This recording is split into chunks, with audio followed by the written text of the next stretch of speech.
Hello, very good morning and welcome to day 2 here at the MODUS Super Series. Day 1 of Champions Week really did excite. We saw big averages, big checkouts and big names making statements. We're hoping day 2 will follow a similar trajectory, but if you did miss any of the action yesterday, this is what happened.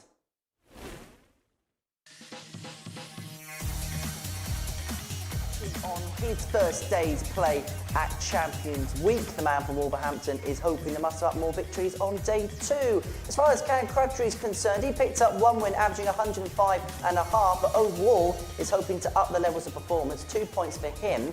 Chaz Barstow won 2, lost 3. He'll feel like he probably should have got more from the opening day's action. As will Andy Bolton, who was consistent throughout the course of the day, but could only pick up 4 points. But his 2 runaway leaders, Scott Taylor, has been absolutely superb over the last couple of weeks. He won 4 out of 5 and lost out only to 109 average by Tom Sykes, who was absolutely superb. He went through the card, he won all 5 games, and he is top of the pile. Well, it really was an intriguing first day's worth of action at Champions Week. And watching it all in the commentary box and joining us in the studio this morning, it is Laura Turner. Laura, great to have your company once again. And I'll tell you what, as far as first days of Champions Weeks are concerned, doesn't get much better than that, does it? It was brilliant, wasn't it? I mean, we had big checkouts. We had, it was Tom Sykes for me, obviously, that was the standout performer. But I think we've got a real battle between him and Scott Taylor for that top spot. But yeah, very exciting, and I hope it continues today.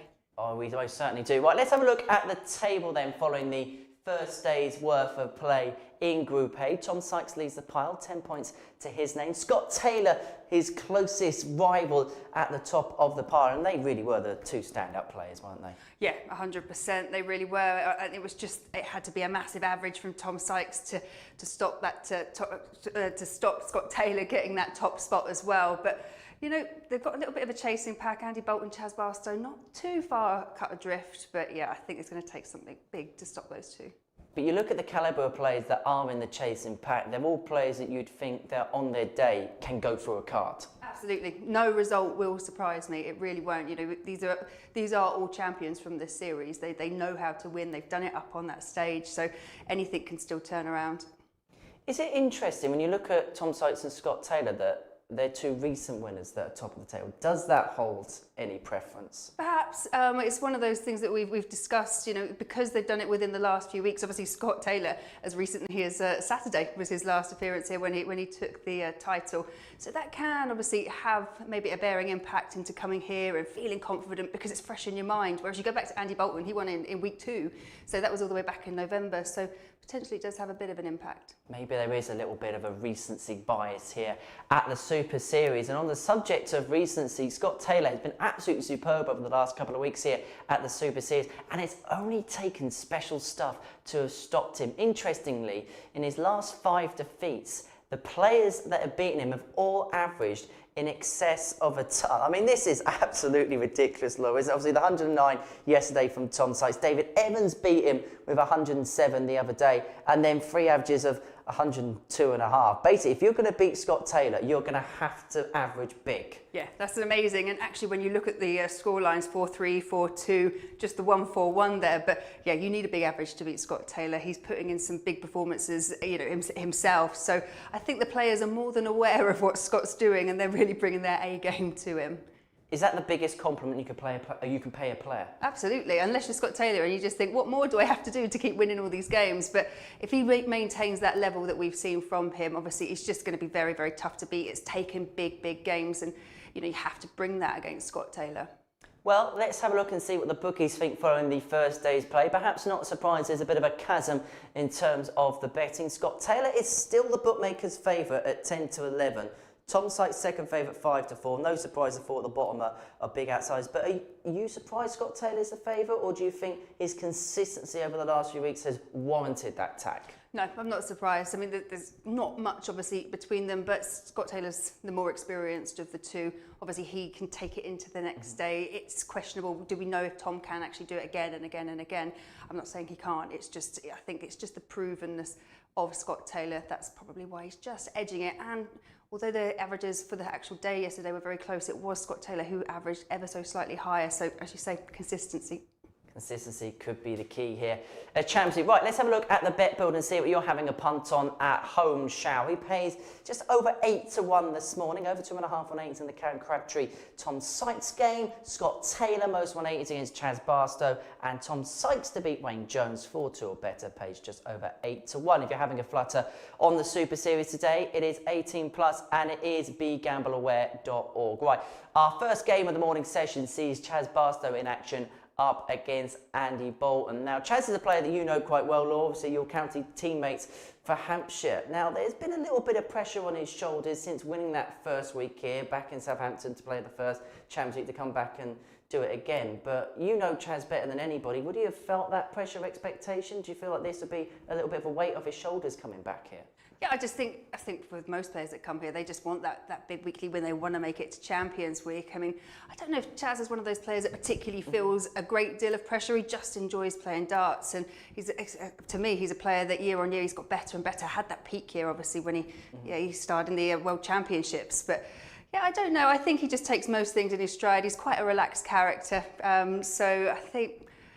He would have been maybe a little bit disappointed not to get a little bit more out of yesterday, but I still think, there's things to come from Chaz. Is he the type of player that as the week goes on, write him off at your peril? Because there's going to be a day where he's going to do something. He's here for 5 days, actually. He's going to do something big on that stage. Yeah, absolutely. I don't doubt it. Obviously, with Group A, it does feel like it's a bit of a 2-horse race at the moment. So it's all about vying for position now, maybe for the bottom 4 to get into Group B, because there's just obviously more probability of going through on that group. But yeah, I'd like to see Chaz obviously here at finals night, but it's a massive group. It's a really tough week, so anything can happen. Ready for a day of darts? Absolutely. Right, let's get it on. It's Tuesday at the Super Series. It's moving day here at Champions Week, and if it's anything like the first day's worth of action, we are in for a real treat here in Portsmouth. We kick off with Andy Bolton, the Week 2 winner, up against a man making his second Champions Week appearance in Chaz Barstow.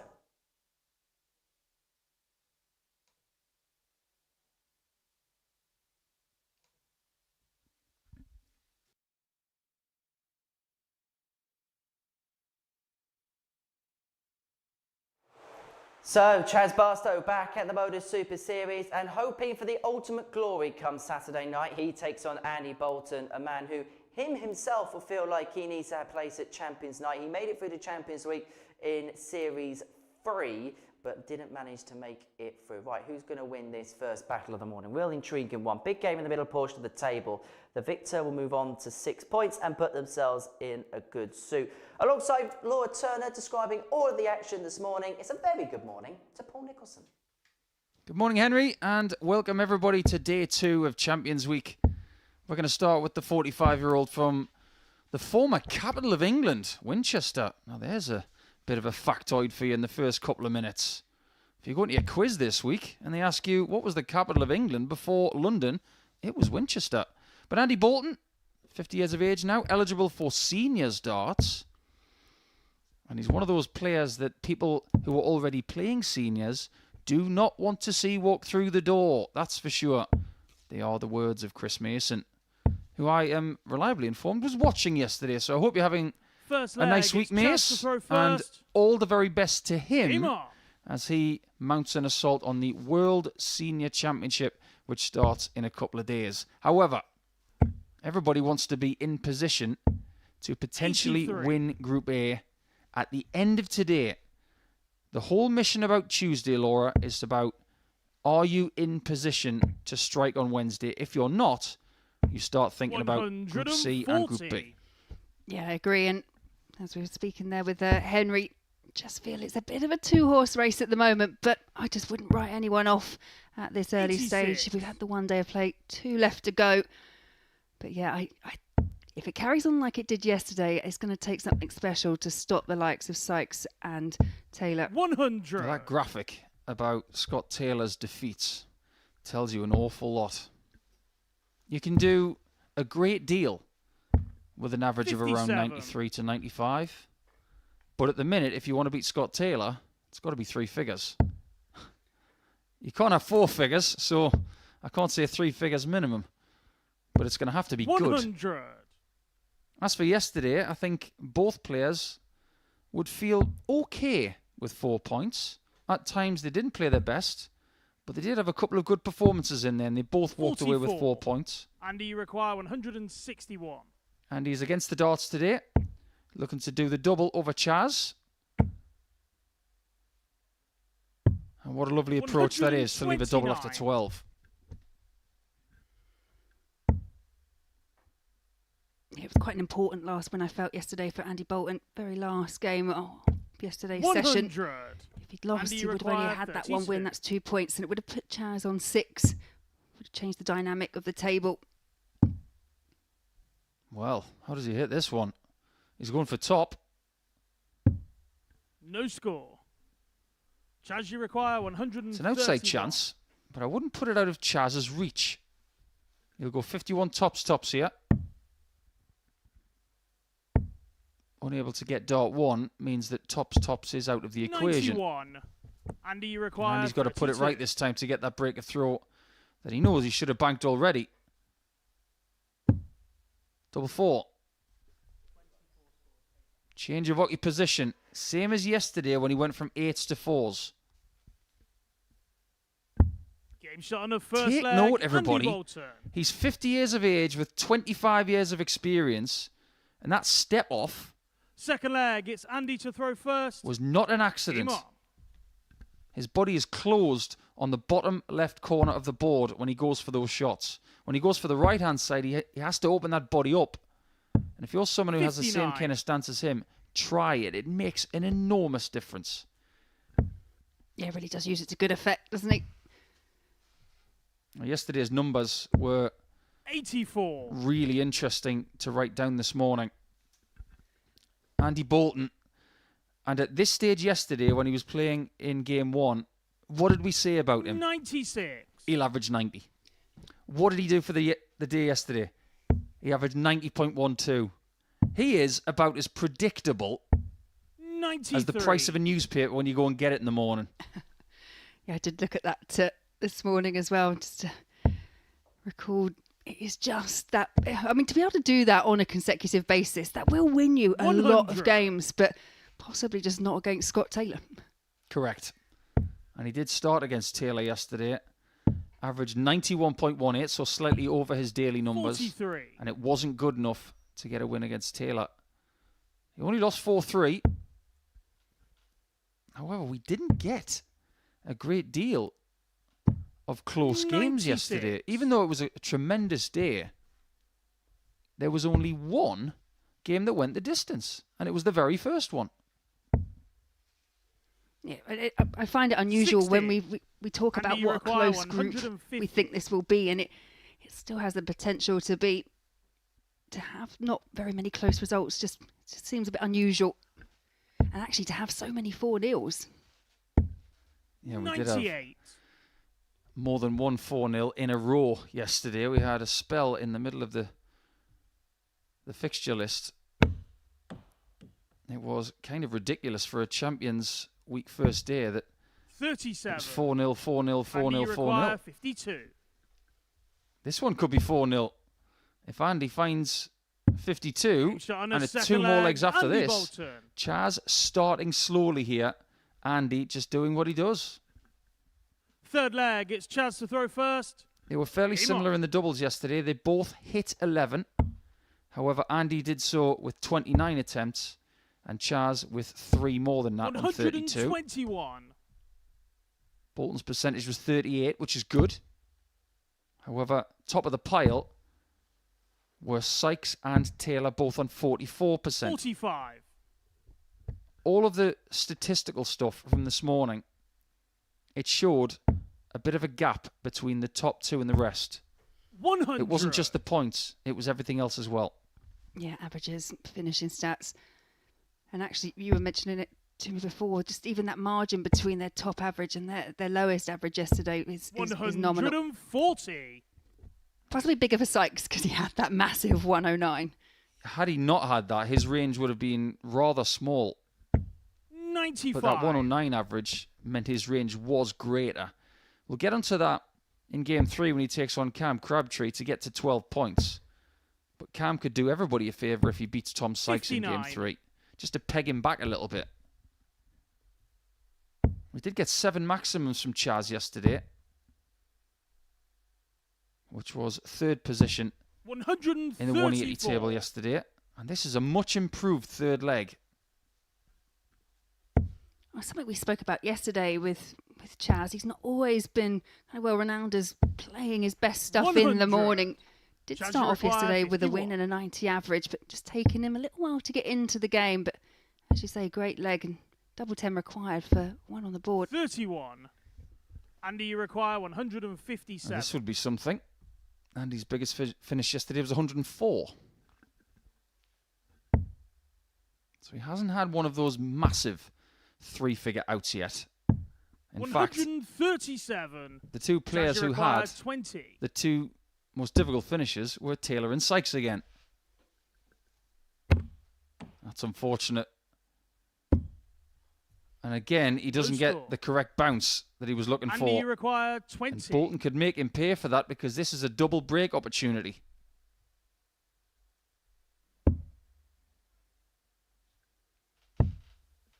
Bad dart of 5s. No score. Means Chaz gets second down Chaz, in you 20. require 20. Probably can't make American football jokes now because the season doesn't start until September. What a guide. 15. Isn't able to use it. A Andy, you cold require start 20. from the Prince. Game shot on the A third wonderful leg. double 10 Andy there from Bolton. Andy. Gives him a chance of a 4-0. Now, if he was to get this hold of throw and start with that 4-0 Fourth victory, leg, it's Andy to throw first. he could go to 6 points alone in 3rd position on points, but he would decimate the leg difference of Chaz early here and put him on -8, whilst 140. putting himself on +2. Yeah, it's just getting a leg on the board, and Chaz will be really disappointed with that. He had 8 opportunities so far at the outer ring. 85. Couldn't convert, but had such a strong leg to set up a position for the double. Just goes to show that you don't get any legs for free. 140. And I'm not just talking about the MODUS Super Series, I'm talking about darts in general. And while we are getting into our schedule today, many congratulations to the 2-time 140. MODUS Super Series champion Luke Littler for his first Players' Championship win yesterday. This is the face of surprise, by the way. 137. What a final that was with Ryan Searle yesterday. Many congratulations to the Nuke. Yeah, absolutely. I think that was one that you one of your tips of someone new. I mean, as tips go, I think that was a relatively 43. assured one based on what we've seen. I think that was a bit of an open goal. Hey, you still got to score it. Exactly my point. 888 to get it done. Game shot. 4-0 with a 12 Andy darter. Bolton. And he's completed his first game of the day in less than 10 minutes. Andy, who really does need a big moving day, has started very, very well. What do you get from Andy Bolton when he wakes up in the morning? Oh, that's right. A smile, a good morning, and a 90 average. It's 91.09. It's very, very similar to what he did yesterday in his first game. But this time, he wins it. So, when we go into Game 2, after the break, it will be Wayne Jones and it will be Scott Taylor who will start as a heavy favourite in that one.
Welcome back to the MODUS Super Series, where before the break we saw Andy Bolton get his day off to the perfect start. Real steady performance that in getting the better of Chaz Barstow by 4-0. So Bolton, looking for a big moving day, has got off to the perfect start. Same has to be said about Wayne Jones. He picked up just a solitary win on his first day's play here at the Live Lounge. He's going to need to get some victories on day 2 if he's going to keep himself in the race for Group A supremacy. And talking about supremacy, that's really what Scott Taylor is beginning to provide here at the Live Lounge. He won last week, he won 4 out of 5 yesterday, and people are having to do special things to get the better of him.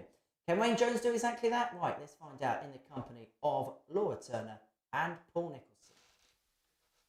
Tiger Woods tends to wear his red on Sundays because he went to Stanford University.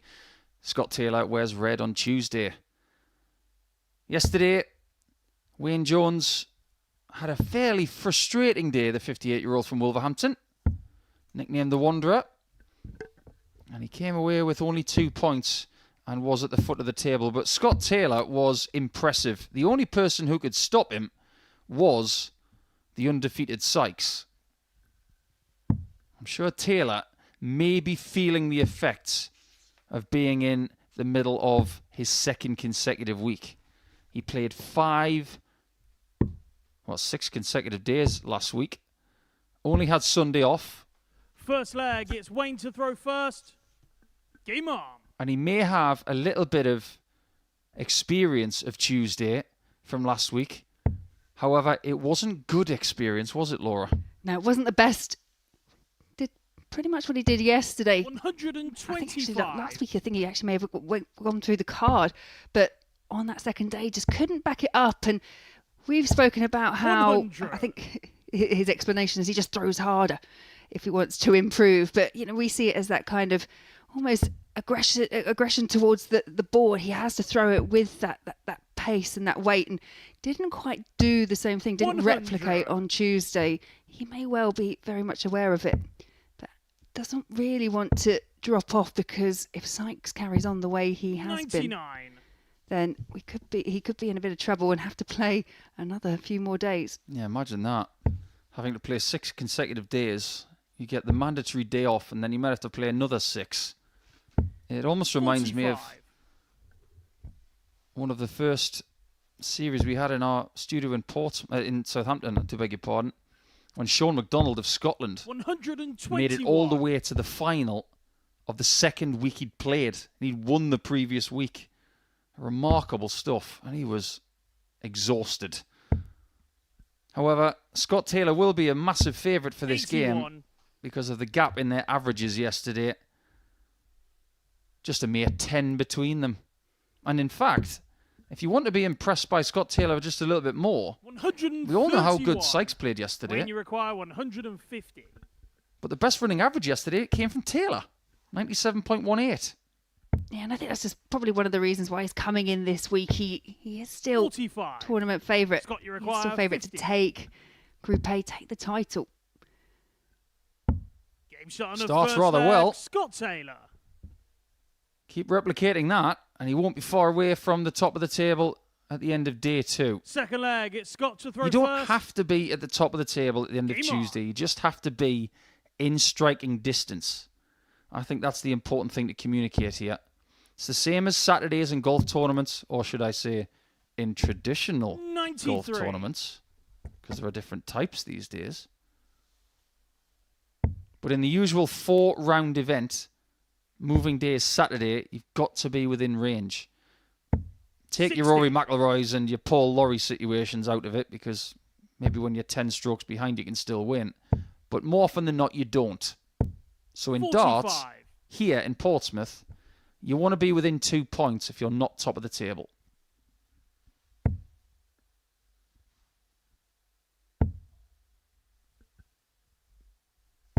%44% on the doubles 55. yesterday.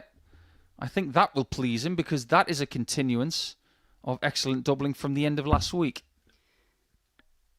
Yeah, and in stark comparison, it really was double trouble for 100. Wayne Jones yesterday. He had the lowest checkout percentage, 9 from 41. Did create a few opportunities for himself, but just obviously couldn't take them. And he was frustrated by early misses as well. 60. Seemed to set him on the wrong path. We haven't seen a 180 so far today. 96. And by this time yesterday, I think we'd already had about 6. That early adrenaline of starting Champions Week can sometimes 100. translate Require into 167. ridiculous 180 scoring, which is something we definitely got from Scott yesterday. He was the biggest maximum hitter, getting 13. 139. And on the 13th of the month, how many is he going to get today?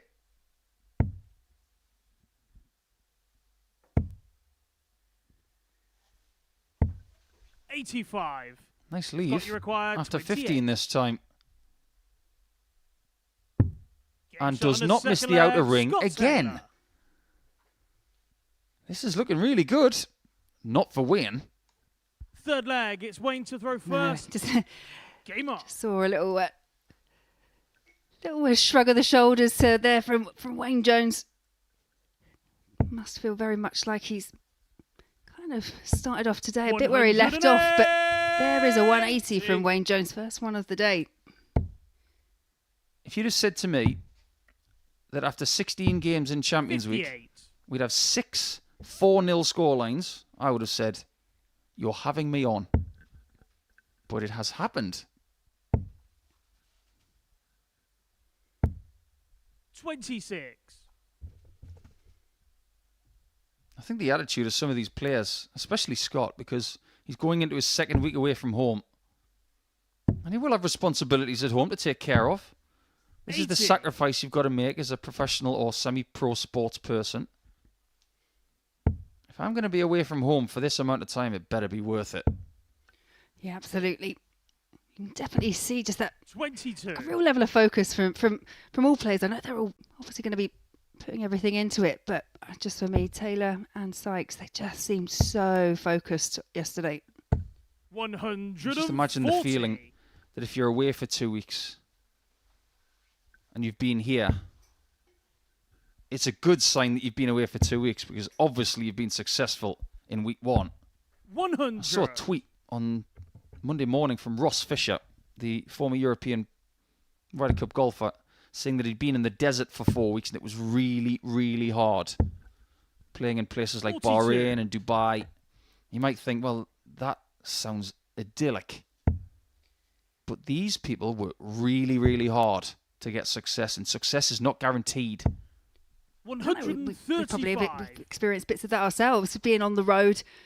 It is a tough lifestyle at times, but one that can be very rewarding. Well, Taylor could lose his first leg of the day 134. if Wayne Jones is Wayne, you accurate require on the outer 38. ring. Game shot on the third leg. Perfect. Wayne Jones. Exactly what he needed to start his day. A nice pinpoint double. And I think that's the main reason why he went straight for that double Fourth 19. leg, it's Scott to In throw previous first. times, he would have gone 6 on. double 16. But I think he just had in his own mind, if I can hit this first dart, it'll make me feel even better than taking the split option. 96. Yeah, it was quite a confident approach and very well executed. And going back to what you were saying earlier about having that time off, time away from home, I think if Scott Taylor really 100. wants to challenge, then perhaps he should have, signed up for week 1 of, or signed up for doubles week next week. That would have been the challenge, wouldn't it? 3 consecutive weeks. I'm going to take it even 99. further. He could have played 4. Because if he'd played week 12, won that, have a full week here in Champions Week, play double trouble next week, and week 1 of Series 7, 108. that would break some records. Yeah. Well, every now and again, 136. we get something happen that defies everything that happened yesterday. Wayne Jones played 5 games on Monday and had 1 maximum. He's involved in his 4th leg of the day and he's already got Scott, you 2. require 170. Is this going to be one of those days where Wayne flips the script? But that's the thing, we know that they all can. And 58. sometimes it maybe just takes that first day. But don't forget, like I say, these are all champions. These guys all know how to win on this stage. They've all won in this series. 90. Scott, you require 112. Another 18. Or you could do the Luke Littler route. Remember that one in the World Final? 58. When he got 2 of them and missed double 2? Wayne, you It was require the most costly 86. dart of the World Final. Just so happens that Scott Taylor didn't even get the second 54.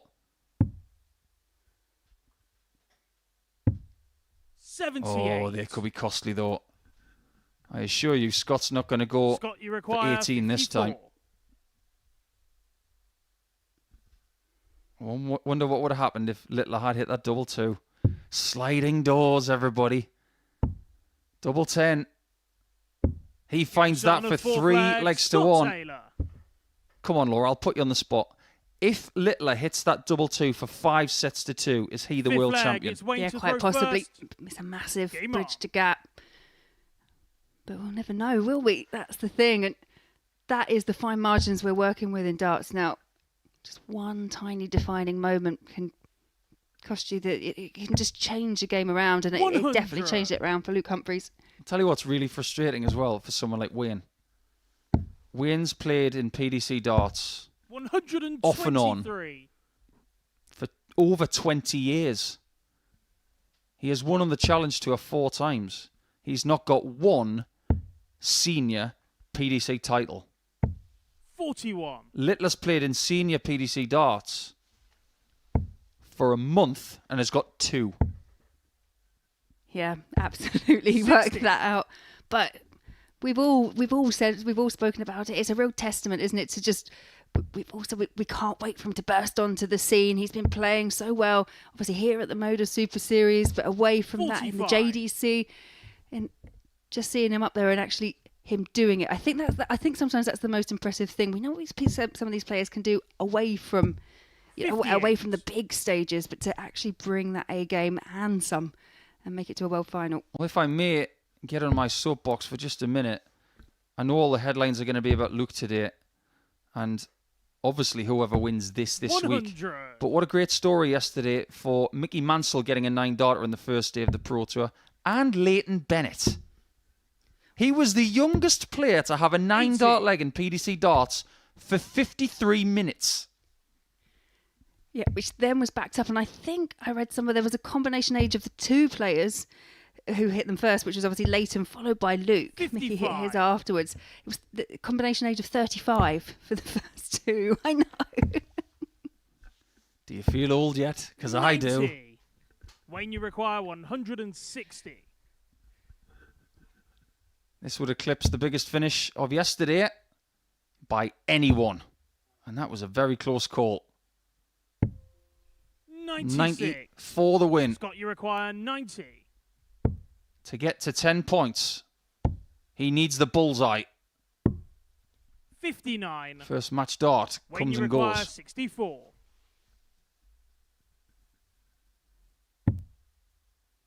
He burnt 1 dart, then 2 to get to the double. 32. And the reason he was going for that is Scott, you because require on 80 he 31. decided to go 16s with the last dart on the previous turn. Maybe he should have gone 20s to give himself 2 guaranteed. 19. Taylor's now missed 3 for the match. He Wayne, you didn't miss require 12s much 32. yesterday. No, I was going to say uncharacteristic miss there on double 12. Game shot on a Well fifth taken leg. there from Wayne Jones, and you can just see. Obviously, Wayne knows what he's going to have to do against Scott Taylor. I mean, we've kind of identified it in Sixth terms leg, of the it's way Scott that to players throw have played to first. beat him. Game But on. that wasn't his first opportunity to take a leg. This actually could be 3-2 to Wayne Jones. Yeah, it could be. But look at the response. 180. The way that Wayne looked at that 32 when he hit it. It was like one of his daughters had just come home at 2:30 in the morning and he was sitting on the couch and he said, "Where have you been?" 60.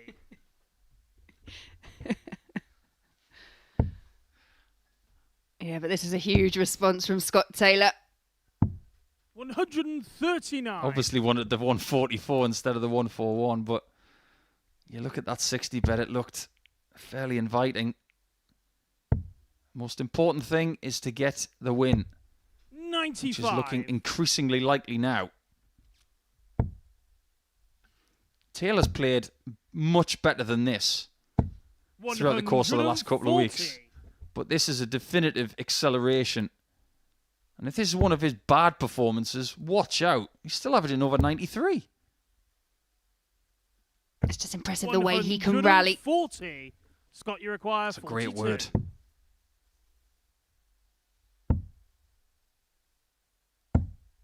But 5 match starts have come and gone now. He has got more to come. But you just wonder if those misses will have some sort of effect on future efforts. We're about to find out. 100. Scott, you require 40. Double 10. They have had an 30. effect. That's 8.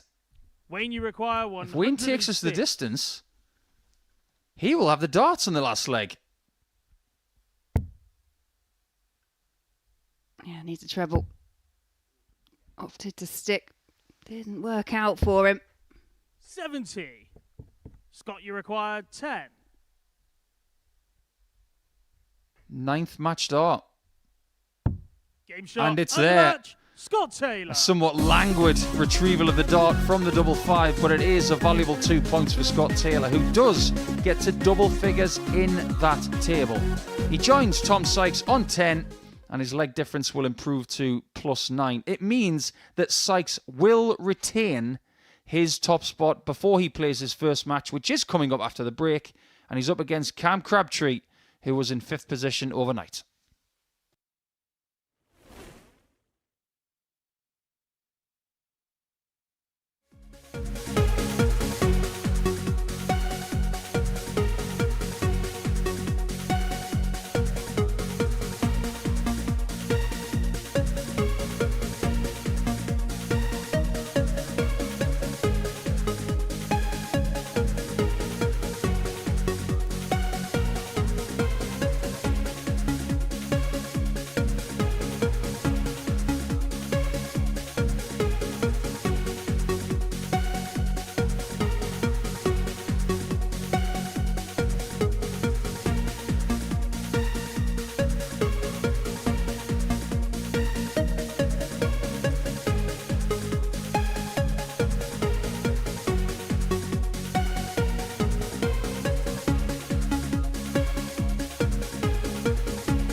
Welcome back to the MODUS Super Series. Before the break, Scott Taylor got the better of Wayne Jones by 4 legs to 2. Average of 88.41, 4 out of 14 on the doubles, and as he came on stage, he was shaking his head in regards to that particular performance. Well, Tom Sykes is the league leader overnight, having won all 5 of his matches on day 1. He takes on Cam Crabtree, who has definitely got the memo for wearing pink on this Tuesday, and he is hoping to be picking up points on the second day of Champions Week. Who's going to win this one? Let's find out. Paul and Laura.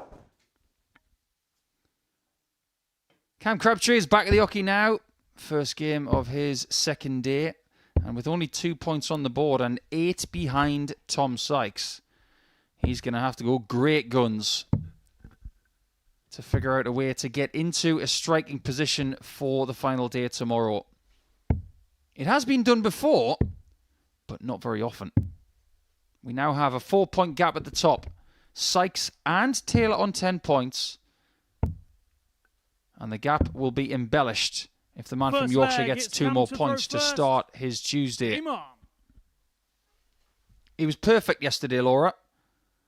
Easy question for me to ask is, what does he do to get that again? 59. Is it just replication? Is it that easy? Oh, I wish it was. I've always said if you can hit a 180 once, you can hit it again, as Tom Sykes opens up with the 180 himself. But yeah, I think for him, we've seen him here before. He's topped the table when he came here on debut. Top the table. He was in Group C. Hasn't actually been in Group A before, so this is a new experience 60. for him. This is an extra day. But when he topped the table last time, like I say, on debut, his next day dropped off and actually didn't make it through to 44. finals night. Obviously, he's improved this time. He's won a week, but again, this is just a new challenge for him. So interesting to see how he performs. But wow, what a start already! It's always good when you start with a 180. Reminds me of Kevin Painter when he made his England debut back in 1994. 180, first throw.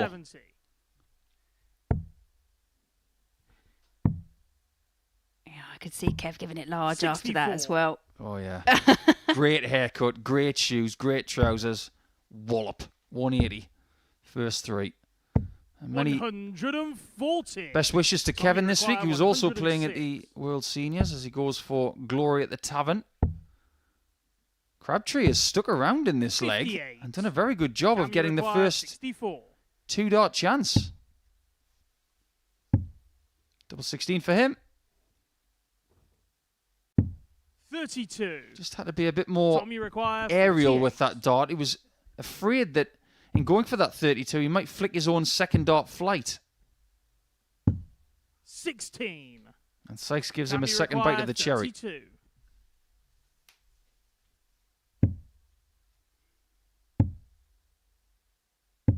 Game shot That was on a the very first quick leg. third dart, but Cam it is Crabtree. successful. Starts his day with a 21-dart hold. Second leg, it's Tom to Sykes throw will be first. livid that he's lost that leg, Game on. starting with a maximum. Had 18 darts and didn't get the job done. 100. Can't be ignored, Laura, that you're right. In previous times, he has had good first days. 80. The Group A challenge is very, very different. And I think the immediate stance of people when you talk about the fact that he's never played a Group A, he's never played a full week, 97. they'll probably come up with, well, he'll probably struggle because it's more darts. What if he gets better via playing 57. more darts? Some people are like that. Yeah, I mean, perfect example to me normally is someone like Fallon when she comes here.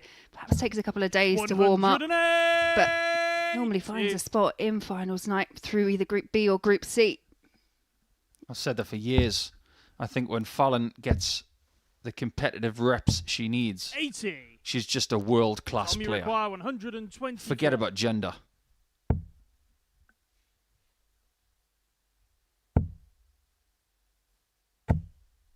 Can't squeeze 60. one through the middle on that occasion, but he is coming back for 64, which is the shot that Crabtree had in the previous leg. Cam yesterday averaged 85, 86 for the day, 98. Tommy which was made to look 64. quite poor compared to some of his combatants in this group.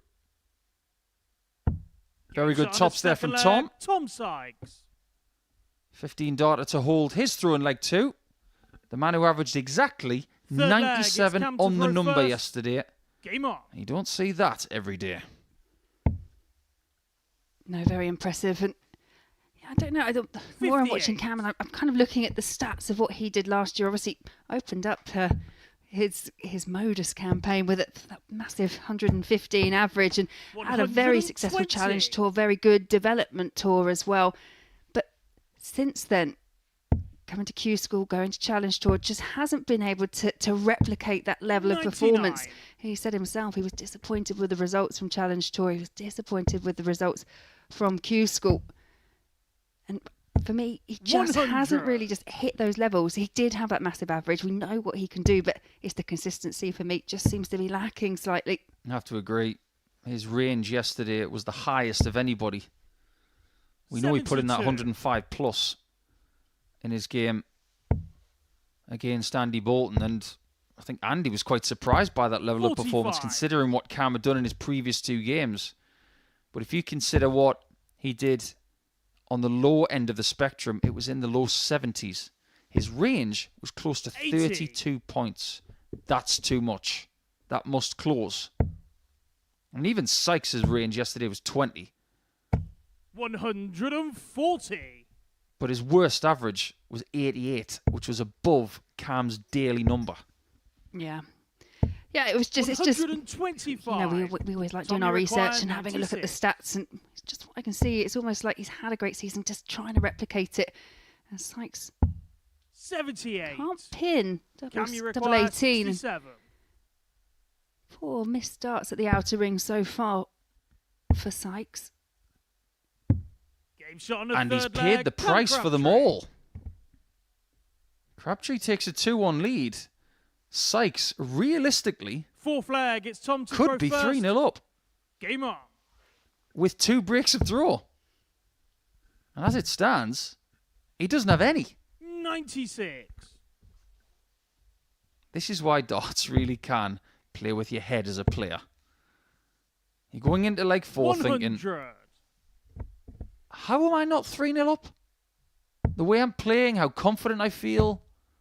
But the smallest mistakes could have huge implications. We've already talked about that this morning with 2-2 for Littler at the Worlds. 140. I wonder what we're going to get in round 2 today. After what happened yesterday. Absolutely no idea. Well, I mean, that would be 57. something else, wouldn't it? If we could replicate that again. Yes, please. Yeah. We'll have a bit more of that. And round 3 was even better. 91. Still waiting for our first big fish of the week. And Cam's going to have to go for this. He did have a bullseye finish yesterday 128. on a 1-2-7 to Cam, you win that require game against Bolton. 170. Can he get there? He can. 145. We were all hopeful for him. Had he Tommy hit that, he would have been required 3-1 up, and Sykes now has a chance to hold again. Game Very, shot on the very fourth good. leg. Tom side. Seems to be more clinical on the outer ring on his own throw. Fifth leg. Yeah, It's which, Cam to if throw you're throwing first. first, isn't the worst thing in the world. But Game on.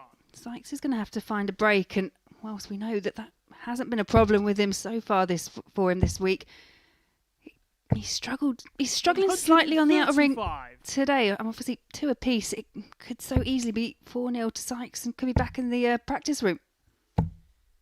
95. Who's the best ginger dart player in the world? You know how I like to throw these questions in ad hoc, Laura. Oh, goodness. It's a trick question, by the way. You could say it's Tom, you could say it's Cam. Go for somebody on the tour, maybe. It's a 140. trick question. It's an easy answer. It's Michael van Gerwen. 96. Really? Look back. Okay. Red hair. Just doesn't got any anymore. I used to play youth with him. 99. Played youth at the same time as Michael did when he played for Netherlands, and just never really noticed. Yeah, it's red hair. 45. By the way, I love that Tommy social media required post of his the other day with his family. 167. Disney World Paris. That was such a lovely photo. Sykes is on for a 167, and he's going to go for it. Well, 130. he goes way east. Cam, you require 156. So that's another chance that he's missed to break. Crabtree cannot take the 156. 140. But Sykes has got history when having 2 darts at double in a visit to break Crabtree's throw. Can he do it this time?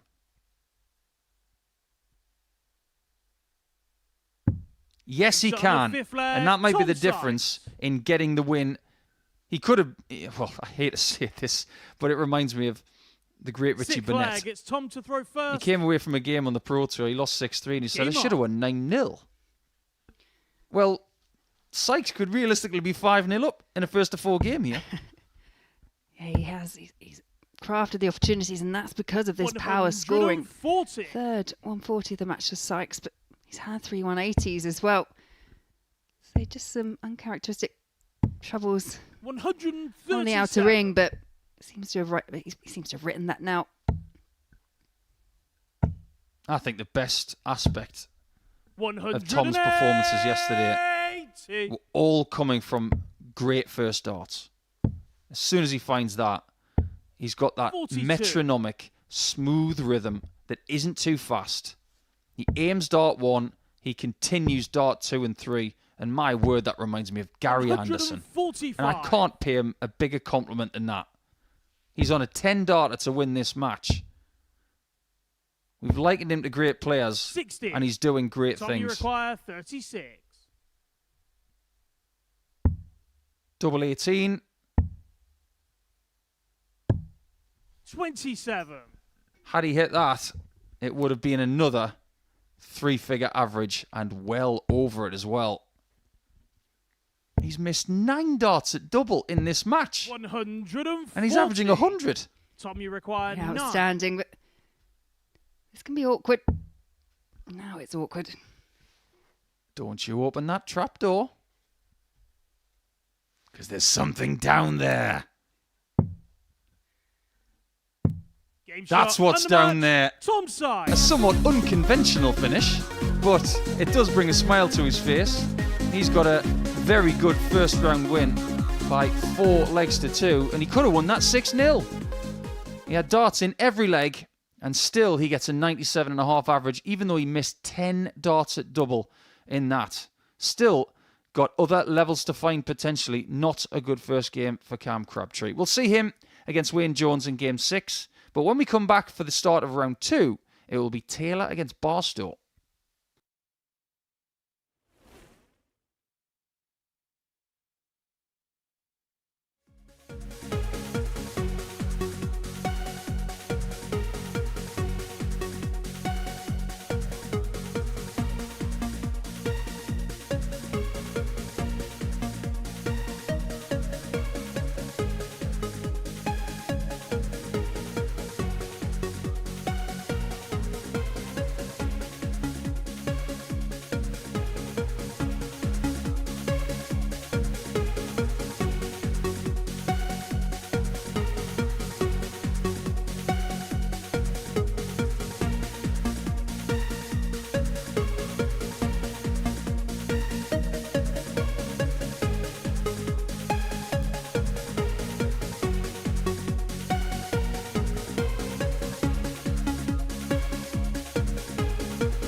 Welcome back to the MODUS Super Series from the live lounge here in Portsmouth, where before the break we saw Tom Sykes keep up his 100% winning record, getting the better of Cam Crabtree by 4 legs to 2. So Sykes 6 from 6, which means the pressure is back on the shoulders of Scott Taylor, who is keeping tabs of him at the top of the pile. He can move back to within 2 points of him if he can get the better of Chaz Barstow, who's looking to win his first leg of the day. He was whitewashed by Andy Bolton by 4 legs to 0 in his opener. He's hoping to get on the board for the first time today. Right, let's get into this one. In the commentary box, it's Laura Turner and Paul Nicholson. Laura and I were just having a conversation about the complexity of this game.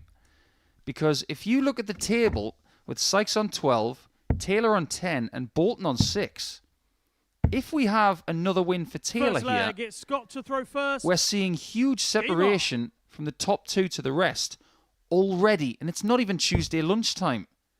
And that places extra pressure on Chaz Barstow to try and 36. reel in one of the top 2. Yeah, he didn't have the best of starts to the date. He lost 4-zip to Bolton. Did create a couple of 134. chances, but 0 from 8 on the outer ring. Chaz Barstow. And 108. I just find with Scott Taylor, when he has a disappointing visit or a disappointing leg, the way that he can just come back, I think I said it before, he rallies. It's like, 81. he just has a response for pretty much anything. Maybe we've got to give him the nickname Rally. 93. Not the worst one I've ever heard. What is the worst one you've ever heard? Mr. Court. 57.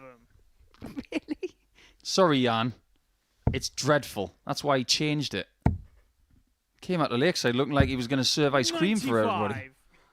Or he was trying to look like Ray Liotta from Goodfellas.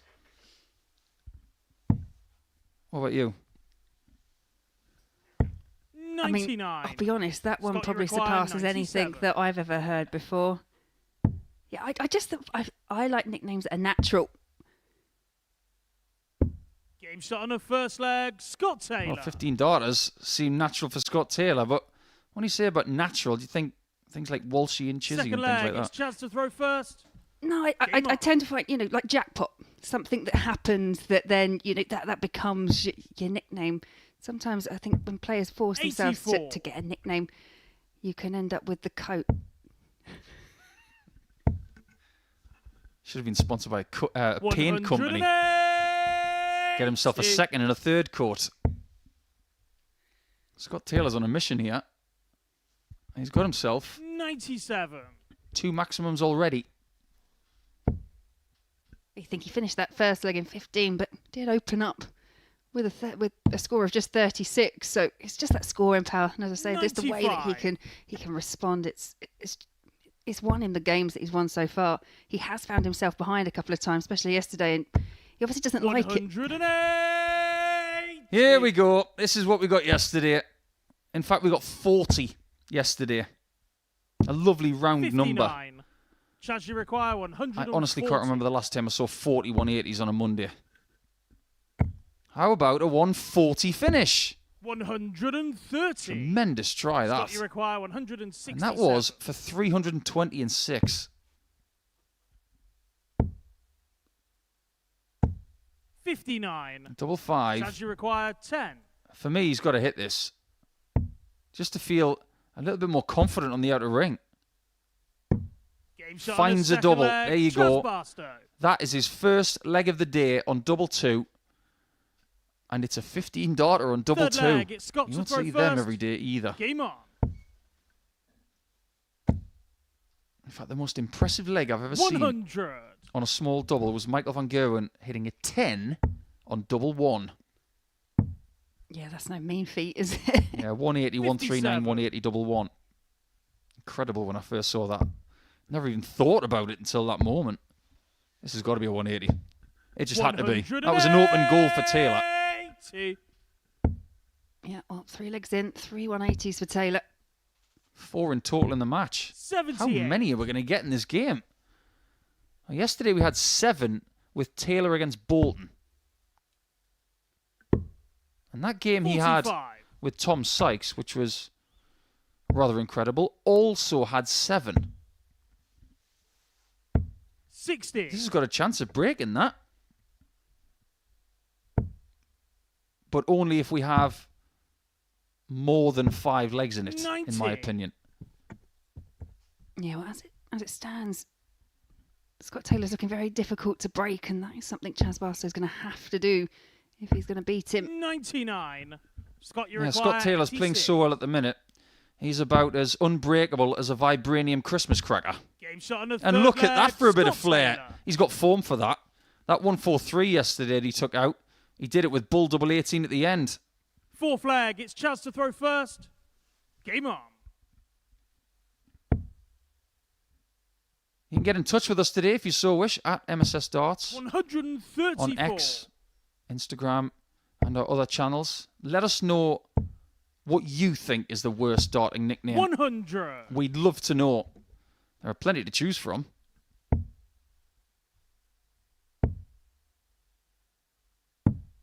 $97. Yeah, I reckon there's probably more dodgy ones than standout superb ones Oh, there throughout are. the years. There are some shockers out there. And some open goals missed as well. I think I've said that phrase about 4 times already today. For instance, we talked last week about the Mirror Man, Simon Stevenson, which I think is one of the better nicknames 100. because he fits mirrors on boats. And he still didn't walk out of the Mirror Man by Human League. I mean, come on. Oh, there we go. 108. The most 180s by Chaz, you one require player 170. in a match this week is 4. Taylor's already got 4. 60. Scott, you require 84. It's going to be the bullseye for him. 59. Just misses out. Chaz, you require 110. And you've got a feeling this is going to go. It's got to go. And it can't. And Taylor, we saw him hit this so many times yesterday. Expect the one for double 12. 70. He missed double 12 a Scott, couple of you times in the require first game of the day. Can he put it right? 1. No, he can't. I'm Chaz, surprised. you require 40. As is he.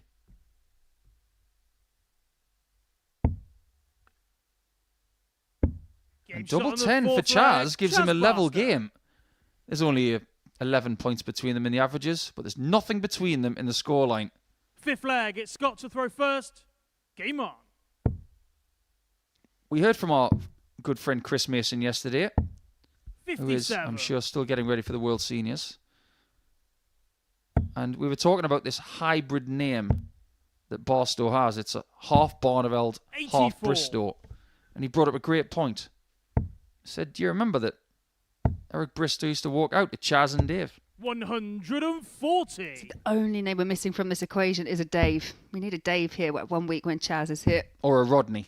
Or Rodney. Funny 60. enough, I've played tournaments with Chaz, mixed triples, and the other partner was Rodney. What was the second name? Wasn't Harrington, was it? No, it wasn't. 140.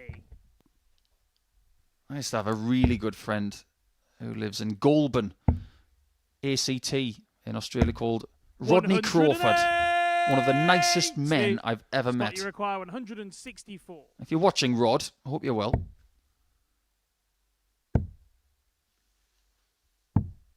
132. A tremendous visit there from Taylor. He is being worried by Chaz in this game, but only if Scott's making errors at the end of legs. 57. Scott, you require 32. Doesn't spend a great deal of time down here, Game shot on a but fifth double leg. eight comes to his Scott rescue Taylor. for yet another 15-dart leg. And that is where Scott Taylor is living average-wise Sixth in this leg, It's match. Chaz to throw first. Game on. We've spoken at length this morning already about how the last 5 defeats that Taylor's had on this stage have all come 120. from averages over 102.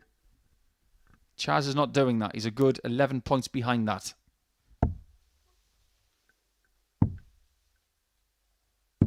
$134. Yeah, solid opening visit there for Scott Taylor. Just constantly piling on that pressure. And you posed me a question yesterday, Paul, with regards to the highest average. So I'm going to return the favour. What do you think is going to be that top average today? Well, you nearly got it right, didn't you? 140. Well, you did technically get it right, because I said nothing to do with decimal places, so kudos to you. We've already got a 97 57. from Sykes. I'm going to go with 103.5, and I think we're going to get it in round 3. Ooh. 140. It would be funny if Taylor does it in this game. And I swear I didn't look at his average before that question was 59. asked. Scott, you It require might even be 87. more, which would blow this out of the water immediately. There you go. Shot under mark. I was wrong. Scott Taylor. Scott was right. And he gets a 4-2 victory. And the average, it's not 103.5. It's better. It's 105.15. And the scary thing is, he missed 6 darts at double in that match. He has got his A game right in front of him. And he is, well, behind Tom Sykes in the table, but not by much. Only leg difference separate the top 2. And as for Sykes, he's got a riposte coming, and he's up against Andy Bolton after this break.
Welcome back to the MODUS Super Series, where Scott Taylor has laid down a big statement to the rest of the field, average in excess of 105 to get the better of Chaz Barstow by 4 legs to 2. So it's all about Tom Sykes now to see whether he can keep charge with the man from Bolton as he takes on Andy Bolton, who is limbering up as he won his first game 4-0 against Chaz Barstow. Going to keep that momentum going. As far as Tom Sykes is concerned, well, he's here in Portsmouth alongside his dad, who really was the star of the show when he won week 10. The man from Castleford, who described the venue, or described Portsmouth, where we're hosting the Super Series, as the Castleford of the South. We'll leave that to your interpretation. Right, in the commentary box, Paul Nicholson, Laura Turner, what do you make of that suggestion? That's an interesting comparison.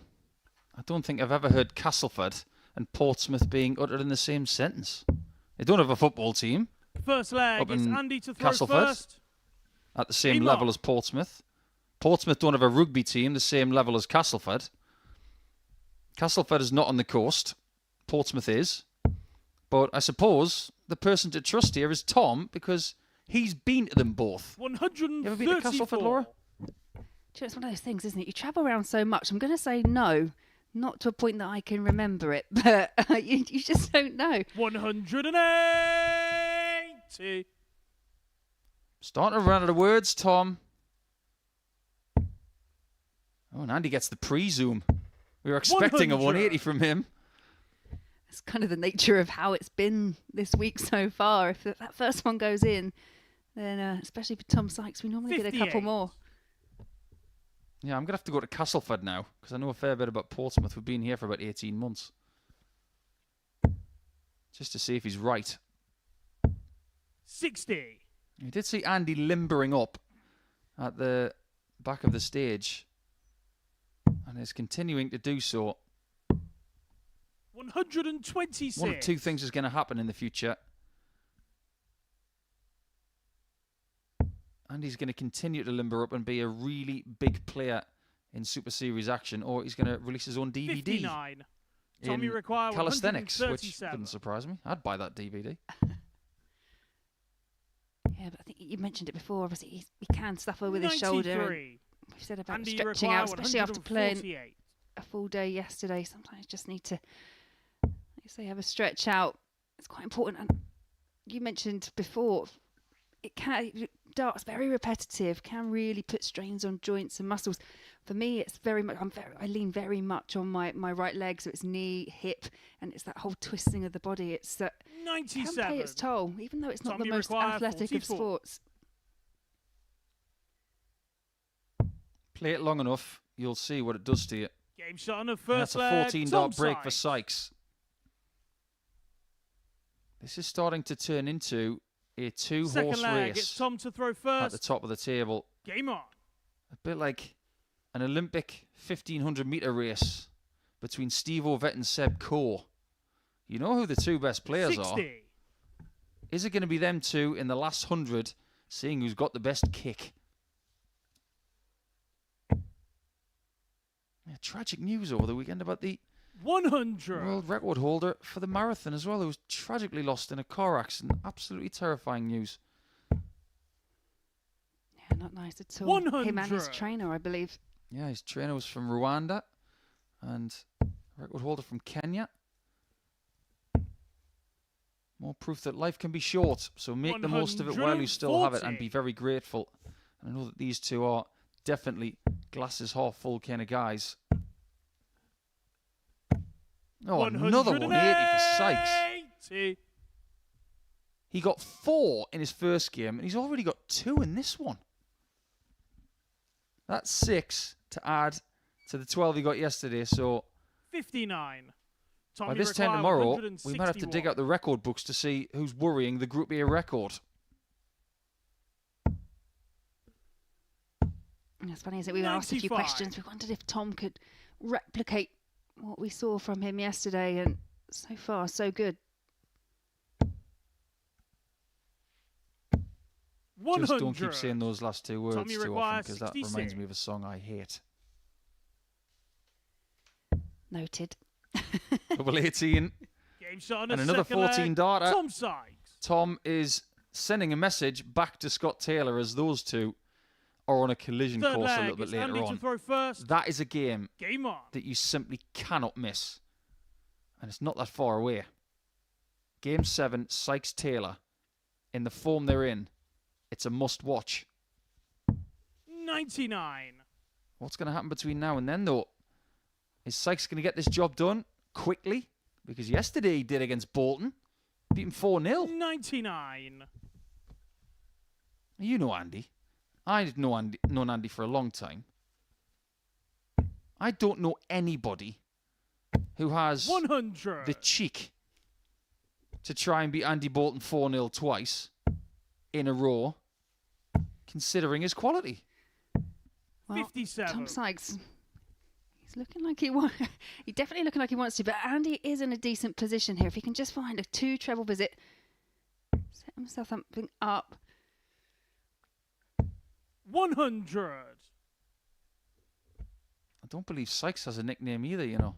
Oh, yes. I think having a nickname today is overrated. 97. Because the 2 people who don't have nicknames are at the top.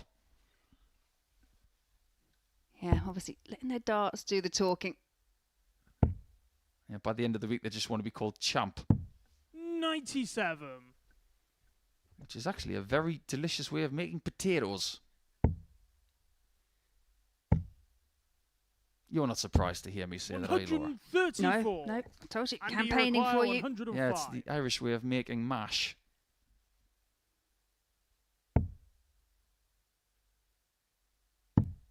Double 14. 91. Just misses out on a first leg Tommy against require Sykes. 114. Tom takes this. He might not get one. Trouble a brewing. 94. Hasn't done it this time. Thought he had it. Require I 14. think he did, but let off here for Andy Bolton. Double 7 can be tricky. Goes aggressive, good guide. But now that's awkward. Where's Johnny Wilkinson when you need him to go through the posts? On Oh, the third yeah! leg, Andy Bolton. Take it, Johnny Wilkinson. Put him back on the bench and bend it like Bolton. That's a wonderful shot. Fourth leg, it's Tom to throw Oh, first. and a little jiggle as well. Game on. Just to put the full stop on it. Yeah, excellent stuff there from Andy Bolton. He was giving us a bit of a head tilt there as well, a bit like David Gray. Give him a guitar and tell him to sing Babylon. Yeah, I'm sure Andy's one of those people probably wouldn't actually overlook an opportunity to give us a sing-song up there on the MODUS stage as well. See, that would be something. If he was to win this week, Andy, we're going to lay it out there.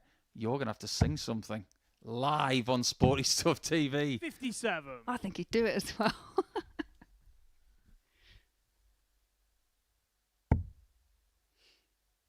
I can see how much Sykes was bothered by that wonderful world-class double 7. 140. He just plants in his third maximum and gets on with it.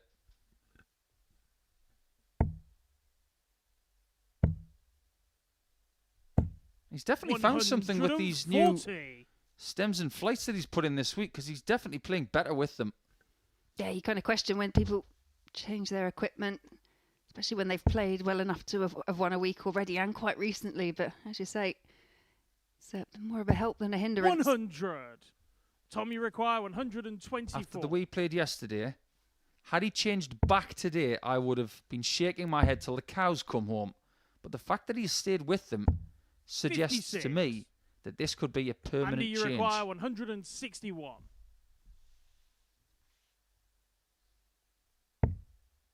Not meant to be this time. Does need to get a break to get back into this match at some point. And he's 57. running out of time. Tommy requires 68. Yeah, another stretch in the background there from Bolton. Double 4, taking his time. And yet, again, we're seeing a player changing body position when going for a different part of the board. 64. That was just a bad Andy, dart from require Tom. 104. And he knows it.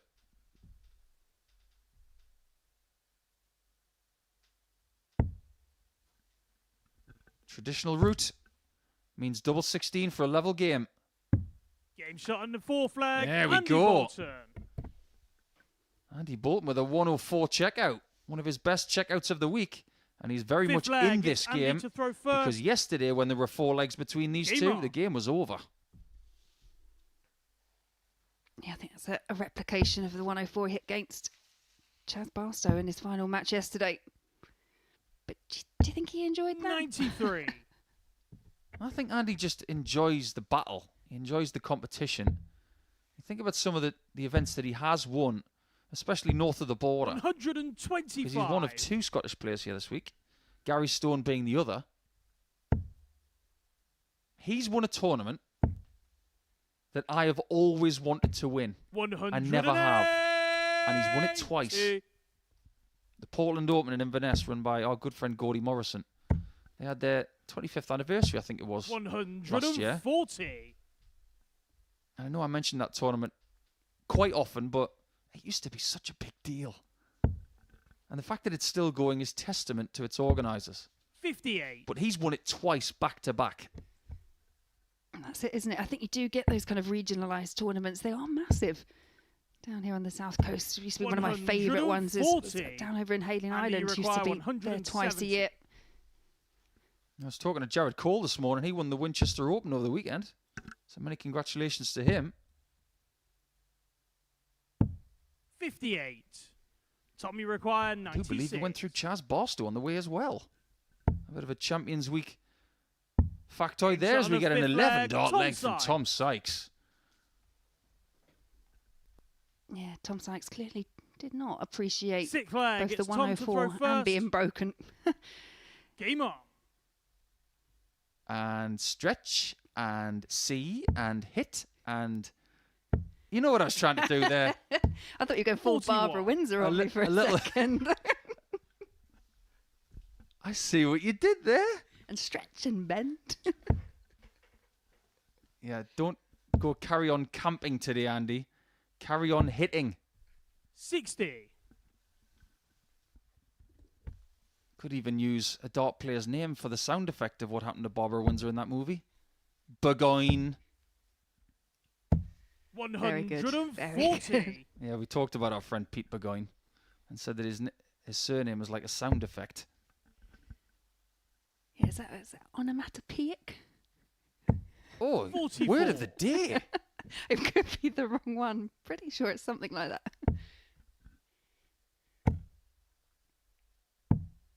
100. Oh, is there anything he can't do? How many times have we said that about dart players in the last few days?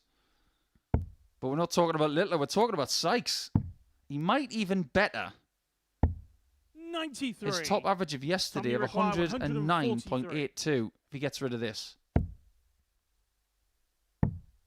He isn't going to. But what is guaranteed is that he is 87. going to get match darts.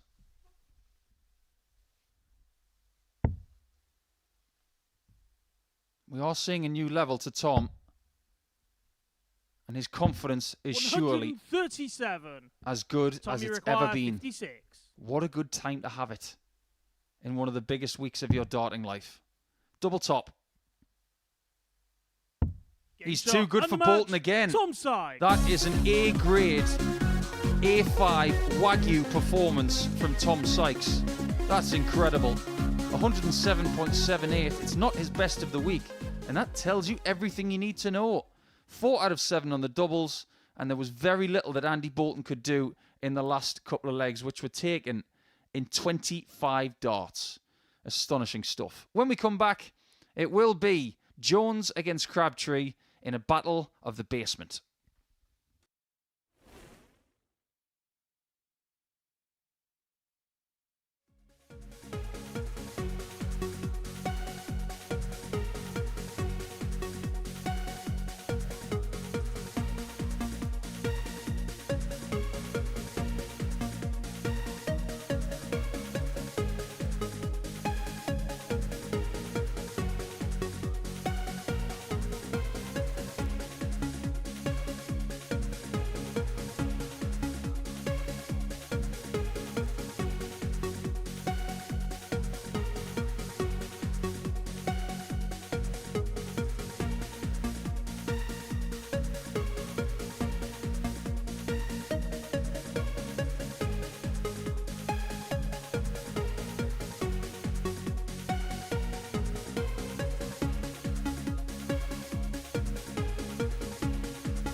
Welcome back to the MODUS Super Series, where we have just seen an incredible performance from Tom Sykes, an average of 107.78 to dispatch of Andy Bolton by 4 legs to 2.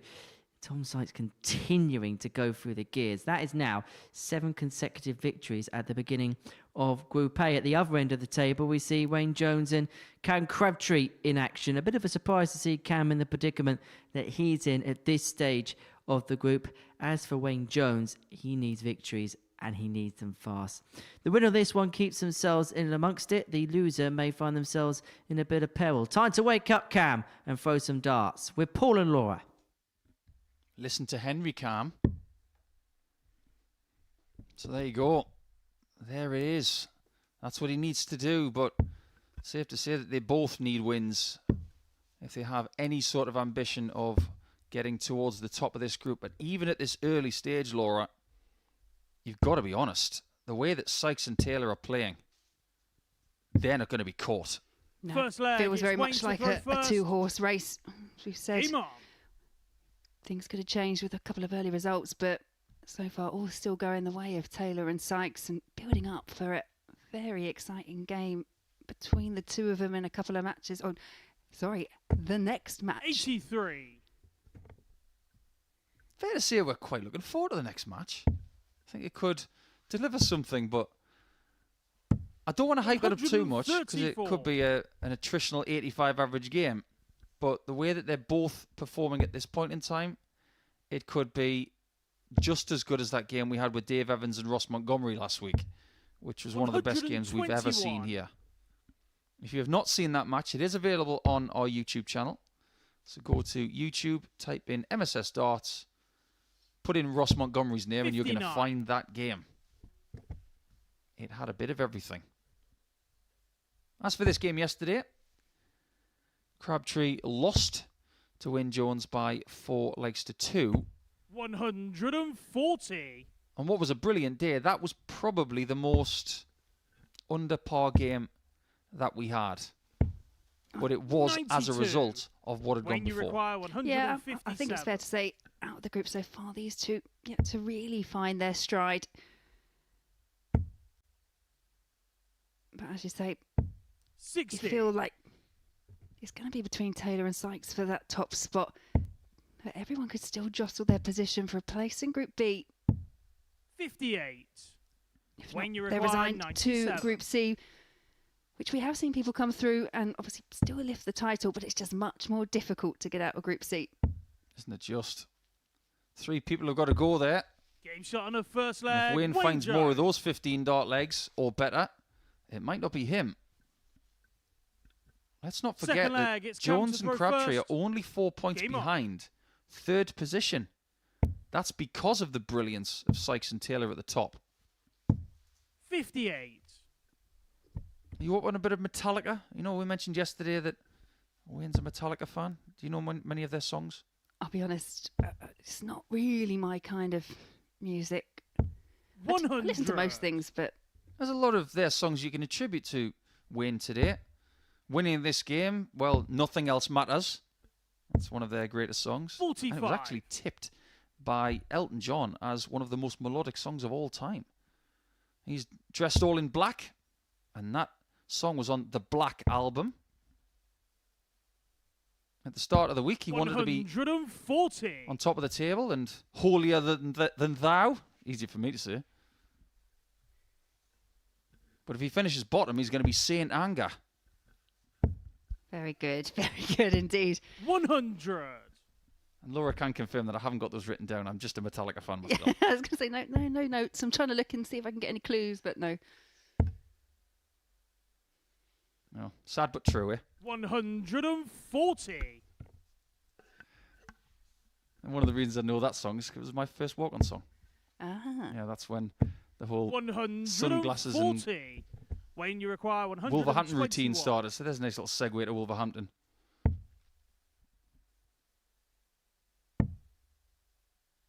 Yeah, Wayne's got the impetus in this one.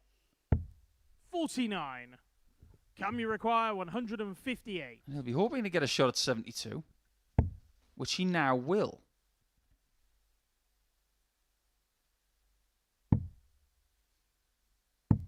58. If Cam was to go to Group C, When you which require at this 72. point I have to emphasise that, is more likely. He has won a Group C before. Game shot on a And second Wayne Jones leg. has won Wayne 2 legs Jones. here in 29 darts. This is a really good improvement from round 1 to round 2. Third leg, it's Wayne to throw first.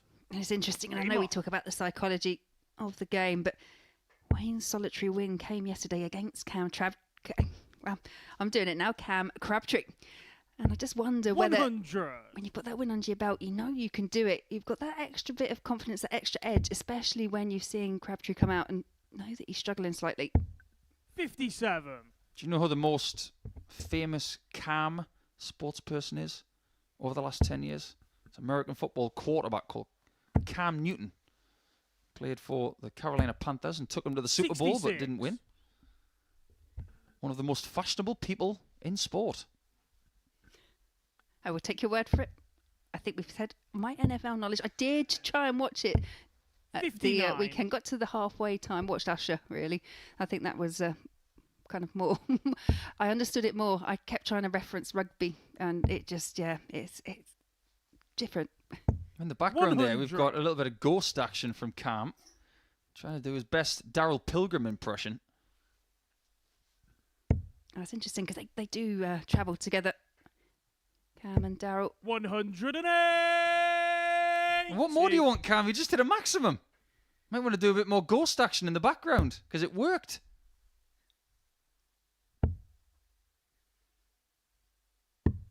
$65. Has left the finish, though. Wayne's showing a bit more resilience in this game because he has shown a fair bit of... Well, 165. obviously what he was doing has worked. 6 Wayne, you perfect require darts to leave tops. 170. But he might lose the leg. He could have. If Wayne had found that 84. second 60 and had a shot at the Can you ball. require 40? Yeah, interesting there in the background. Crabtree not even looking after that first trouble went in, and that is a wild dart, and that is what we've seen a few times from Crabtree. Just one that is nowhere really near the target he's going for. 8. Wayne, you require 86. 6 perfect darts, then a narrow miss at tops. And then the wild one could cost him. Bullseye eventually for Jones. 61. Cam, you require 32. He gets his reward for the excellence in the middle of the leg Game shot on and the takes it third in leg. 16 Cam darts. Crabtree. So the winning legs in this game average 100. That's a good contest. But because Fourth of what leg, the it's players Cam have to throw done first. when they've lost, Game on. it means their averages are nowhere near 100. You spent a bit of time with Cam. What kind of music's he into? 137. Any ideas? It won't be Metallica. Yeah, no, I'm not sure, to be honest. Generally tend to kind of play and let everyone else put their money in the jukebox, if I'm honest. Is he a Swiftie? Quite possibly. 140. Well, if he is, whatever's going on, he needs to shake it off. Nice. 96. My kids are Swifties, Really? very much so. Well, she's got some good tunes these days. I'm more of a Miley man myself. 24. You never know, Cam could be too. He wouldn't even know about Billy Ray. He could have an achy breaky heart if he finishes in the bottom 3. Yeah, absolutely. 126. You never know, he might like The Weeknd. One of my favourite artists at the minute. I did make a bit of a Weeknd reference on Friday when people were making The Weeknd. 81. Cam, you require 142. He has got the impetus here. Should be 25 without a second dart. Clean up with a 60. 102. Just like that. Perfectly left. And he can get his own on tops again because he missed it wildly in the previous leg. Man, it's a real turnaround in this match. Opening 2 legs. Cam Crabtree 140. looked completely Cam, you out require of sorts 40. and rectified it after really that 180. Game That's shot more on the like fourth it. flag, Cam Crabtree. A 14 darter gives him a little jolt in the right direction. Fifth flag. It was it's around Wayne about to this throw time first. yesterday that he really did Game kick on. into gear. This is the end of round 2. But when he was in round 3, it was then, in game 7, that he put in that massive average against 60. Andy Bolton of 105.47. And players of Cam's level, as he gets another maximum, the second of the contest, they're so used to best of 7, aren't they, Laura? Because they play Super League at that particular format, they play County at that format, they play best of 7 here. 43. And a lot of the independent events utilise a lot of best of 7 as well. Yeah, absolutely. And also, I guess the one element that the Super Series 45. brings that perhaps we don't always see is the kind of round robin element. But now when you go to those ADC tournaments, we've also got that factor. So people getting the practice in, which kind of replicates this, perhaps not obviously 100. quite at the same level. ADC when we've played best of 5 as opposed to best of 7. Yeah, the round robin games in ADC vaults are best of 3. 100. But then the format is heightened after that. I do believe the vault series actually started up again yesterday, so good luck to everybody taking part. We hope to see you here soon. Yeah, we're 21. running around from our local club on Friday. And the name of that club is? Walton Workingman's. Great place to play darts. Yes. Has 8 dartboards. And that leads me to my next comment. We're starting to see more venues that have multiple boards than ever before. 100. And that is a good thing for 2 reasons. More people can play and you can practice when you're not in a game. Hugely important, because the old way of doing things was you'd go to a league match on a 100. Thursday, Friday, Monday night. you require There'd be one board 76? and you couldn't even practice because they were playing on it. Double top. 56. And for a change, we are going to get a leg that isn't done in 5 visits. Yeah, going back to what you were saying there with regards to venues, obviously, I tend to find whenever I travel kind of north of the border, 85. or Can you just north of require England, 20? the amount of venues that do have boards still, when is around this area, as Shot on Cam the fifth flag, takes the Cam lead for the Crabtree. first time. It's 3 consecutive legs for Cam Crabtree.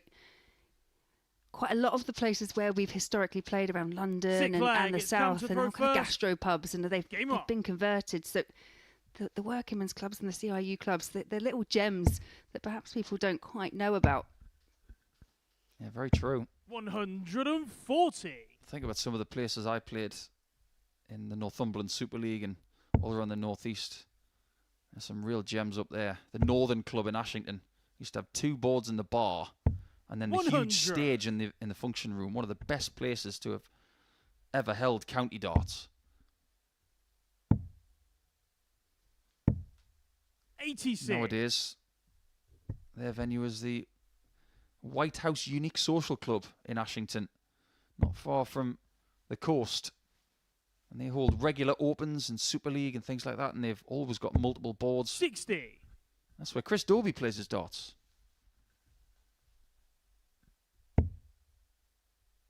Yeah, northeast, real hotbed of darts at the moment. We were saying before as well, just looking at some of the young players coming through, you 130. really do feel that the future of the sport is in very, very good hands. Yeah, we're getting more academies as well. Academies are busting at the seams at the minute, actually 140. having to take on more staff, which is Can you require one 145? of the best things that could possibly happen to the game. More people involved.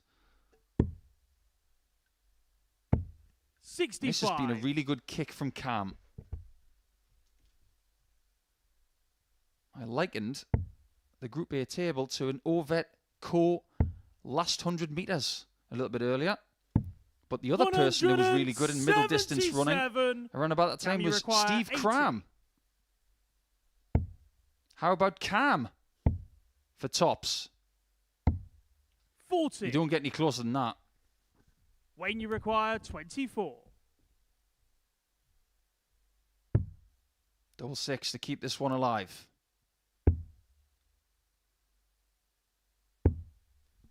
12.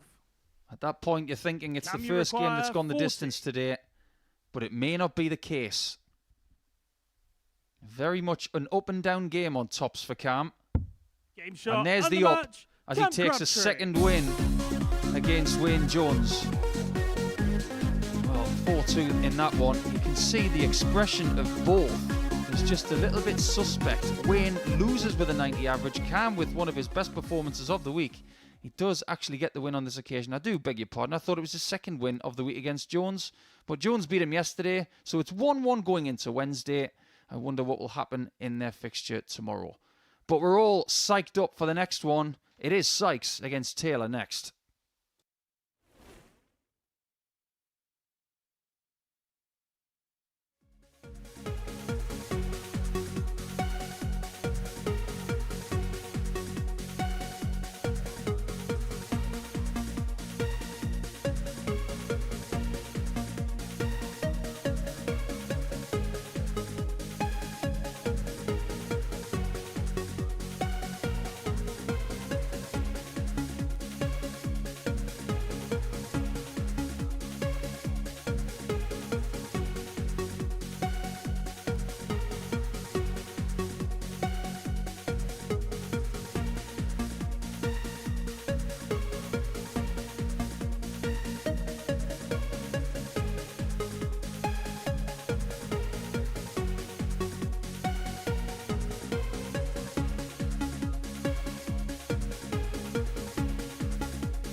Welcome back to the MODUS Super Series. That was more like it from Cam Crabtree before the break. A 4-2 victory against Wayne Jones. Average over 92.5 and 4 out of 9 when it came to the double. And this is what we've seen so far today. And so far, so good for the top two. Scott Taylor and Tom Sykes both winning their opening 2 matches. Elsewhere, we saw Andy Bolton get the better of Chaz Barstow by 4 legs to 0. So that is what we've seen. These are the table action then following those games. Tom Sykes topping the pile, 14 points to his name. Scott Taylor second place on 12. And as you can see, a 6-point gap between second and third in the table, respectively. Andy Bolton, the best of the rest, but it's very conjoined there, and that may well be the race. We'll be looking forward to the race for Group B darts on Thursday and Friday, as well as his gripping race at the top of the table, which is going to take another twist and turn, no matter what happens in our next game, because it is going to see the top two go toe-to-toe. It's Tom Sykes up against Scott Taylor. A victory for the Yorkshireman. We'll see him go 4 points clear at the top of the pile, whilst if it's a Lancashire win, they will be level on points. It's a War of the Roses at the top of the table in the company of Laura Turner and Paul Nicholson.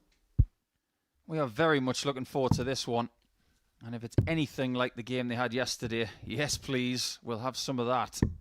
It was 4-2 to Sykes against the darts yesterday. And his reward for being that good yesterday is that he has the throw today. However, the caveat to that is what's happened here today, because we've had 2 rounds of play completed and only 1 game has gone with the darts. Tom to throw first. Game on. Taylor beat Barstow 4-2 in game 4. That is the only game that has gone with throw today, Laura. Yeah, interesting, but I just think this game could absolutely throw up any kind of result. I think one of the players could run away with it. I think it could be another tight contest. 96. Absolutely anything could happen, but for me, if Sykes is going to do the same thing, and actually I would love to see the pattern continue, because every average that it's taken to beat Scott Taylor has got higher and higher. Well, yesterday it was 109, so I think really it has to be 110 plus for me. If it's 96. I like the narrative. I think we all do. As to whether it'll happen is very much up for debate. 96. The way that Sykes finished off Andy Bolton, however, it tells you that it's possible. Well under 30 darts for the last 2 legs. 139. They're both on 170 after 9. 170. Great signs early. One can't get it. The other one gets a chance. 93. Scott, you require 170. Both obviously aren't fishermen. 78. Tom, you require They're 77. just following each other in this first leg. Sykes gets a shot at 10s 57. and magnetises to the Scott, wire you require on the 92. wrong side. Yeah, desperately unlucky, desperately close. Double for Taylor. Needs another one of those and Shot on gets the another first one of leg, those. Scott Taylor. It's like ordering the best ice cream and saying, I'll have another one. Second leg, it's Scott to throw first. Everybody likes a cherry on the Game top of their ice cream, right? No matter what flavour you're going for, that's a wonderful double out. Yeah, that one. Another famous Sykes. You could stick a flake in it. 139. You could stick a flake in it. Oh, I like your Geordie accent. 87. This is the first time I've seen this coloured shirt from Scott. He's been wearing a bit of yellow, a bit of blue, a bit of black. 180. I wonder how many shirts he's got. I'll have to ask him, actually, because I still think the record holder for the amount of different coloured shirts is Peter Jakes, who has 58. 8. Why do you need 8 shirts? It's all well and good having 8 of the same colour, 90. because you might sign one, give it to charity, or anything like that. But Peter Jakes genuinely has 8 different colours. 60. Scott, Variety, you the spice of require life. 92. I don't know. All mine were the same. Game shot on the 12 second dart leg. legs. Scott Taylor has come out with a vengeance here. They're going to get one back on Sykes, and if he can win, it will be 14 Third points leg, it's each Tom to throw at the first. top. And Game both on. would be 8 points ahead of the next person. Fascinating stuff. You mentioned that all your dart shirts are the same, Laura, but 60. it was so that your 3 darts weren't always the same. Isn't that right? Yeah, it was quite a long time I threw with those, probably about 15 years. 140. 2 the same. Lost one. Probably about 2 weeks after getting the set, picked up an old one, just stuck with it. Played 45. friendlies for England with it. Yeah, it didn't do me too bad, but then got a sponsor. I guess they're not that marketable, you know, if you've got odd darts. Worked for Peter Manley. 45. He used to have odd darts. And about 25 years ago. It's infuriating though, isn't it? When 100. one goes missing. It's happened to me once. The darts that I started my TV career with. Those darts from the 2008 Grand Slam, one of them went missing. And they were just like the ones 140. that Scott Taylor's using, because they were James Wade darts. I really wish I had those, but I'll never have them. Somebody stole one of them. 125. No, and you'll know this as well. The darts that I originally threw with, they were like 98% tungsten. They had that density that you get 90. that actually doesn't get replicated now. They're made with less tungsten. So even when I had one made to match. It just felt different. The grip was different. It felt lighter in my hand. So I just stuck with what I knew. Scott, you Took a require little bit of time 86. to get used to it, but lockdown did me favours. Double 8 would do Scott some favours. And that's Game shot on the third 3-0. leg, Scott Taylor. Well, well, well. Tom doesn't know anything about this. He's not been Fourth leg, 3-0 it's down Scott to to throw anybody this first. week. But if anybody Game was on. going to try and succeed, it was going to be Taylor. This game is flying by. Yeah, it's what we said earlier, though, wasn't it? It's one of those matches that 43. any result wouldn't surprise me. It could be 3-0 in the other direction. Wouldn't surprise me just about how well they've played. But it's Taylor putting in the big average, 44. and this is possibly the lowest performance that we've seen from Tom Sykes. From my psychological assessment of the position of these two players, if I was in Tom's shoes, I'd see this 84. game as a win-win situation. Beat Taylor, you're 4 points ahead of him. That's a win. If you lose, you're still 108. 14 points all in the table. That's a win after a day and a half. But he's not going to go quietly. 99. We've said it already today multiple times. If you want to beat Taylor, you've got to have a 3-figure average. You've got to be over 102. 58. Tom's not doing that. I always say that the person who accelerates towards the end of the week 130. usually wins Champions Week. But at the minute, Taylor is proving that if you don't play to a certain level, you just aren't going to beat him. 45 tops for the win. 105. That would have been something else. Tom, you require 80. Yeah, just a chance for a leg on the board here for Sykes. Oh, clattered into that. Lucky to get the single, but leaves the double. Game And shot on the does get fourth the double. leg. That's Tom 3-1. Sykes. Well, he has got the build of a jockey, and he's done a bit of a Beecher's Brook there, getting over that hurdle. Fifth leg, it's Tom to throw first. Game on. This game might not be over, you know. If anybody else, apart from Taylor, can put 140. 4 legs together, it's Sykes. So let's get ready to rumble. Oh, I love that. Syke. 134. I'm not going to do that in the Geordie accent. I'll leave that all to you. A bit of PJ and Duncan. 60. I've actually met Ant a few times. I sold him a jumper in 1997. I was working in a shop on Grey Street in Newcastle, and 42. in walks Ant McPartland. I'm thinking, oh, this is going to be a good day. And he buys a £135 Lacoste jumper. He was in there with his sister. I'll never forget it. 140. And 2 years later, he walks into another shop that I worked in, and he bought a $3,500 Gucci jacket, which I believe he still has. I do hope you were on some kind of 60. commission. Tom, you require No, 161. this is 20 years ago in Newcastle. I was just glad to have a job. 99.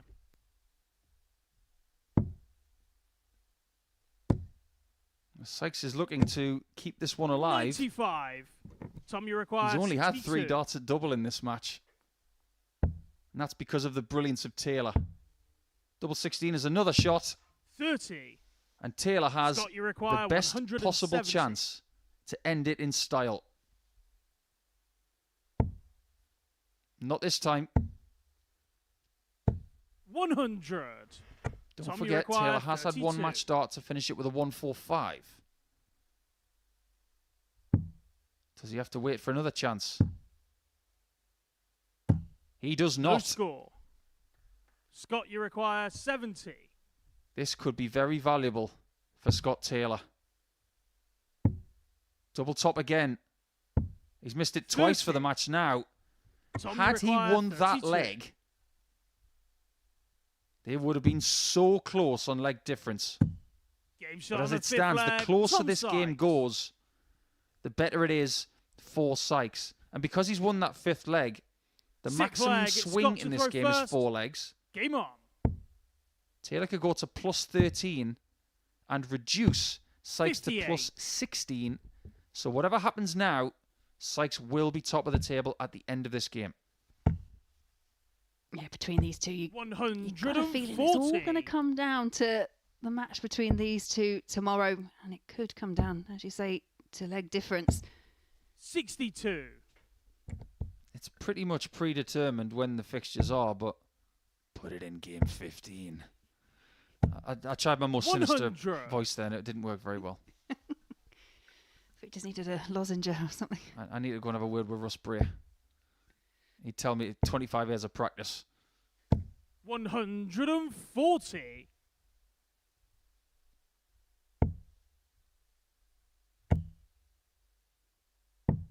57. Now, this one's in the balance. A half-dart lead for Sykes after 9. Taylor's got to get into a finishing range here. And has he done that? 140. He has. Yeah, and again, it's just that way that Scott Taylor can 100. bounce back from a disappointment. Scott, you require Mismatched darts. 101. A 101 for the match. He's going to get another. Same double. Different Big shot. result. And the match, Scott Taylor. It's 1-1 between these two going into Wednesday. Wonderfully poised, both on 14. Both on 14 points. Scott Taylor with a 97.53 average, winning that 4 legs to 2 with 50% on the doubles. And he needed multiple match starts to get it done. That's the best fixture out of the way. But don't let that fool you. Barstow against Jones might just deliver as well.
Welcome back to the MODUS Super Series, where Scott Taylor delivers big performances in big games. It's just what he deals with. A 4-2 victory against Tom Sykes before the break, averaging 97.5, finishing off with a 101 checkout. This is the table then as a result of that. Both players tied on 14 points. Tom Sykes with a better legs difference. So he just ahead in that particular bracket. And as you can see, there is already an 8-point gap between second and third in the league table respectively. Interesting stat for you.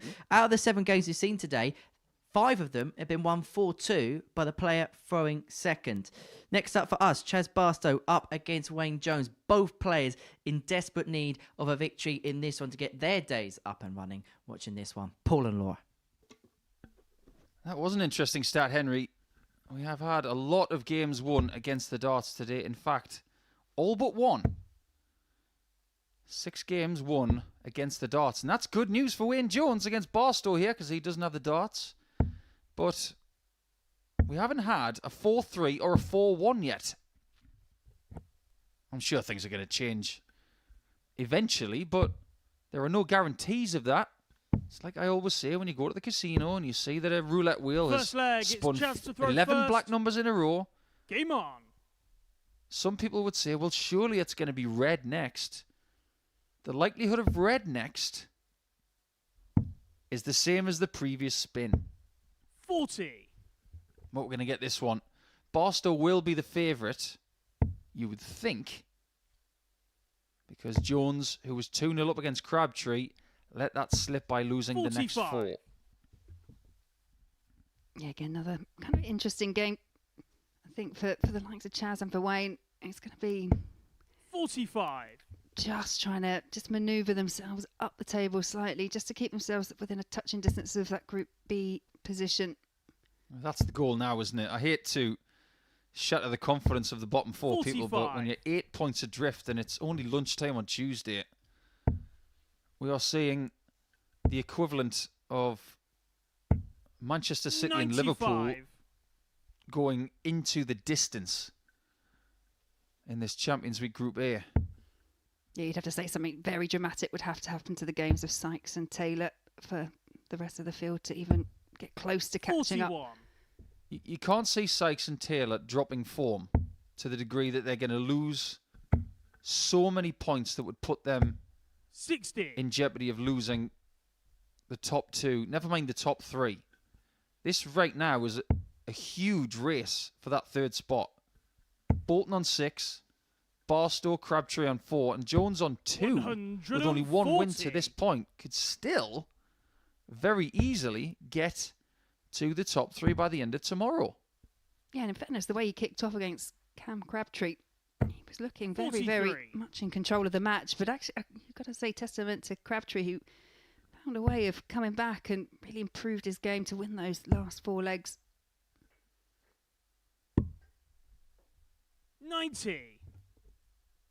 Interesting use of the bull there from Jones. Chaz is going to join him in the finishing zone here, but how small can he make it? 180. Small as he could. When you require 180 counts have been good again today. Chaz has got good memories of this fixture. This was his biggest, 60. most impressive win Chaz, you yesterday require 38. against the man from Wolverhampton. Game shot on the first another good leg. start. Chaz Barstow.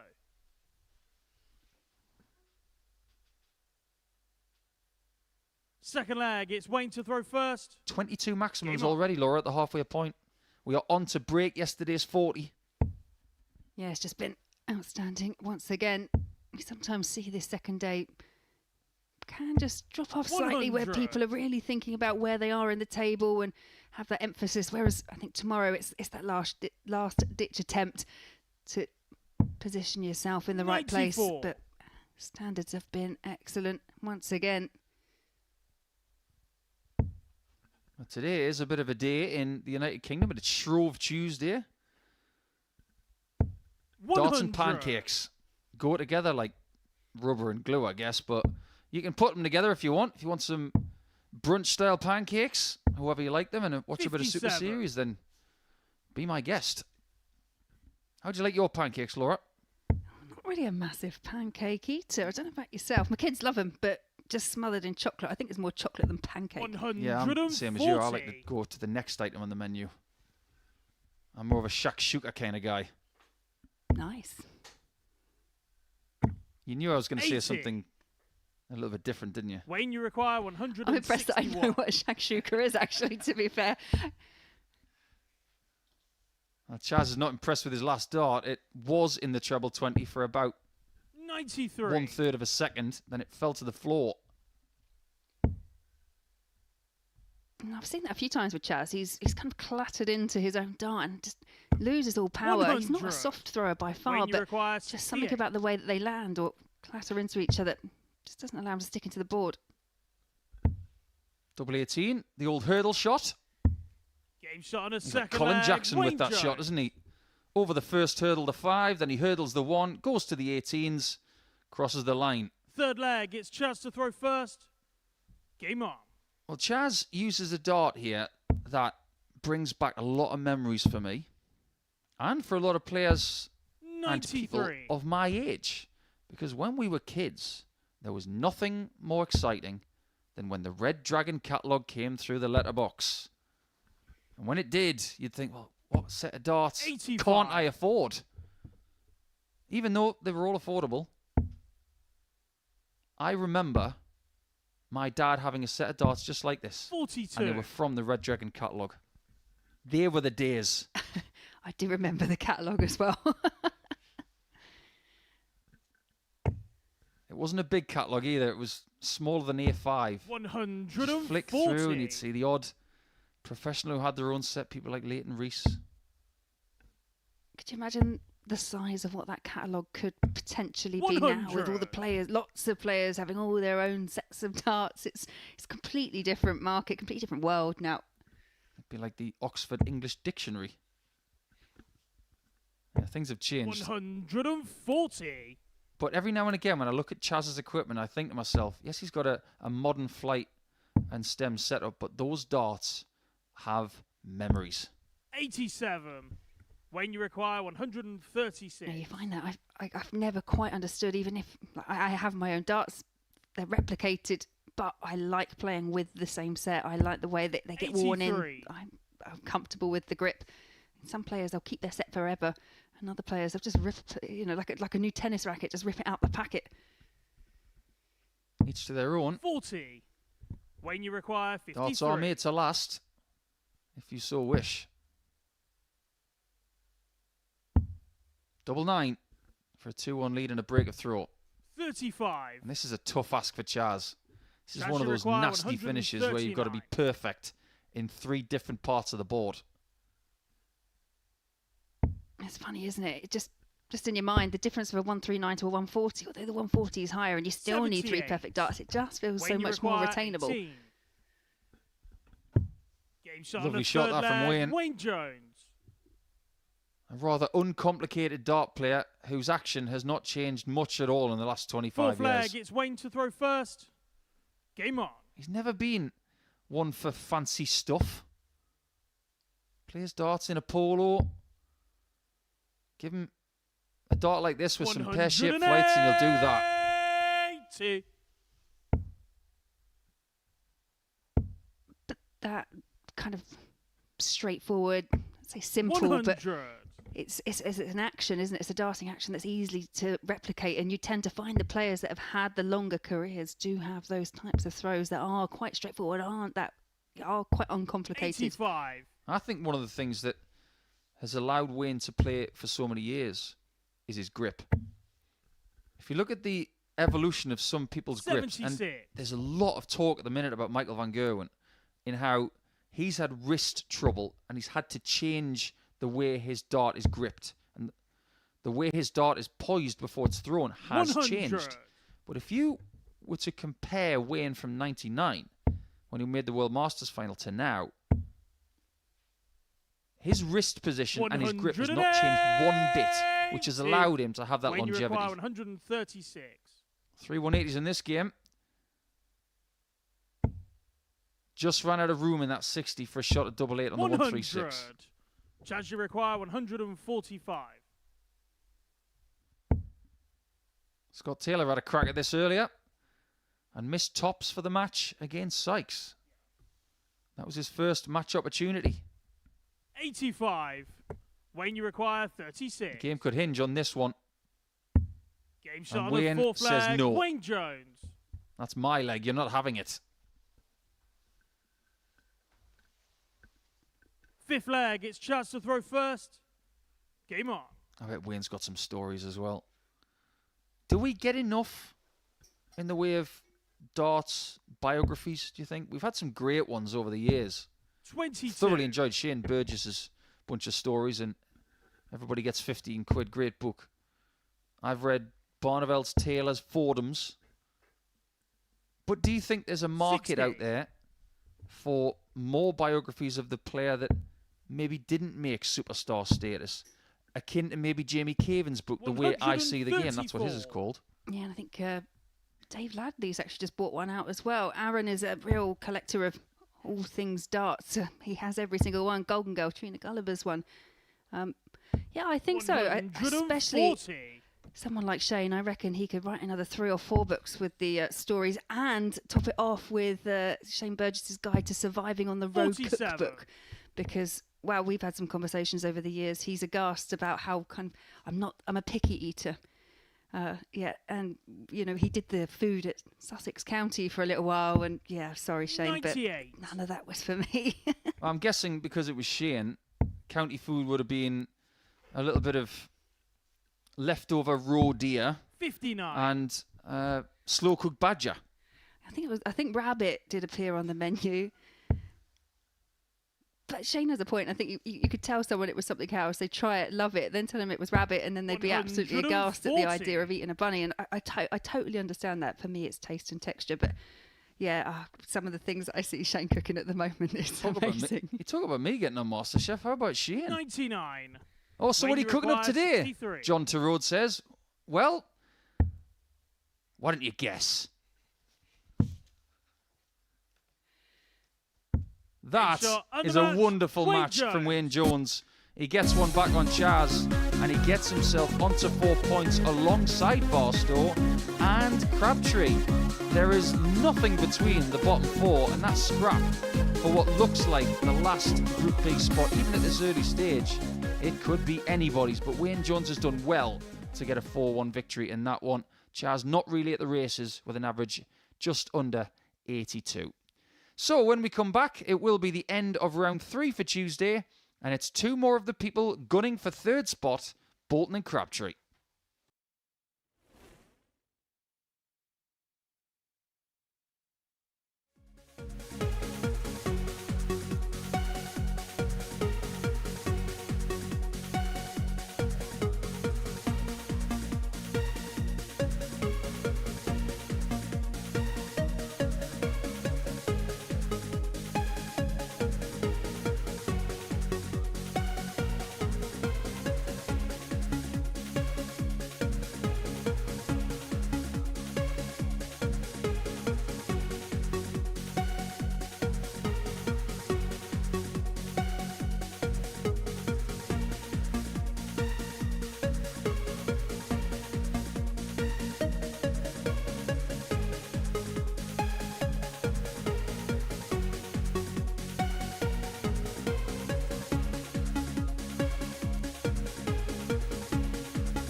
Welcome back to the Modus Super Series, where before the break, Wayne Jones with an average of just under 95.5 got the better of Chaz Barstow by 4 legs to 1. Final game of round 3 sees two players who are looking to, well, take command of that third spot in the group. Cam Crabtree up against Andy Bolton. The winner of this one will strengthen their hand ahead of a tilted Group B on Thursday and Friday night, respectively. And the differences between that and the morning session in a Champions Week could well be amplified. Watching this one in the commentary box, Paul Nicholson and Laura Turner. Yeah, it's interesting to see what happens in this one, because we've just seen Wayne Jones drag himself off the foot of the table into 5th position now. Chaz Barstow is now 6th, but he's got the same points as Crabtree and Jones. And Bolton, if he wants to hold on to 3rd position, a win here would give him that and a cushion of 4 points going into round 4 today. Things looking pretty chipper on the stage at this point. I'm sure the banter in the practice room is as good as last week. Interesting. First when leg, it's Cam to throw first. certain characters were interviewed, Game on. especially Ole Holtkamp of Germany last week, asking him about the dynamic of the practice area. He said, "Oh, I really like Steve Hine and his stories." Yeah, I think Matt Edgar had quite a few 139. stories about Steve Hine as well. Pair travelled quite a lot of the circuit together.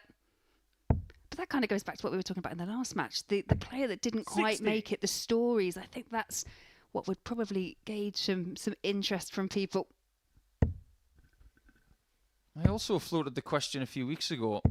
108. As we get another 180. We are still on track for beating 40 for the day. This really could be a group that yields over 80. 100 maximums in 3 days. But I said 2 weeks ago, it might have been 3 weeks ago, that if we were going to have a movie made of anybody in darts, it'd have to be Rob Cross. And that year 140. of him winning Pro Tour titles, getting to the European Championship final, winning the World Championship, and the preceding months would make for a good movie, I think. And somebody on social media came up with an 140. incredible Can you require suggestion as to 42? who could play him. James McAvoy. Game shot on the first, First leg to Cam Crabtree. Crabtree. Is this going to be one of those games where he gets everything right? Because when he gets it right, Second he leg, tends to it's Andy cluster those throw legs first. together. Yeah, well, Game Andy on. Bolton might be questioning what he's done to upset Cam Crabtree, because this is the game yesterday where Crabtree beat Bolton 4-0 with 105 average. 140. And again, it's that middle point of the day where Cam came alive and fought back really well against Jones in his previous match. Had a 92 average, but was 2-0 down and won the next consecutive 4 legs. And 99. this is what we've come to expect from Cameron. Is there anybody that you played in your career who you thought, when you play them, you just know you're going to play well? 99. Mostly, especially at the women's series of late, I think I do have very good games with Mikuru Suzuki. She kind of brings that out of you, because 96. and I have got the better of her on a couple of occasions, so I think that confidence that you can bring to it. But yeah, it's more the fact that I know certain players that are going to have to play well, so that goes one way or the other. 56. Andy's probably thinking that Cam just likes his pace. Don't be fooled when you look at Crabtree's pace of play 58. that he might want to play against somebody who is the same pace as him.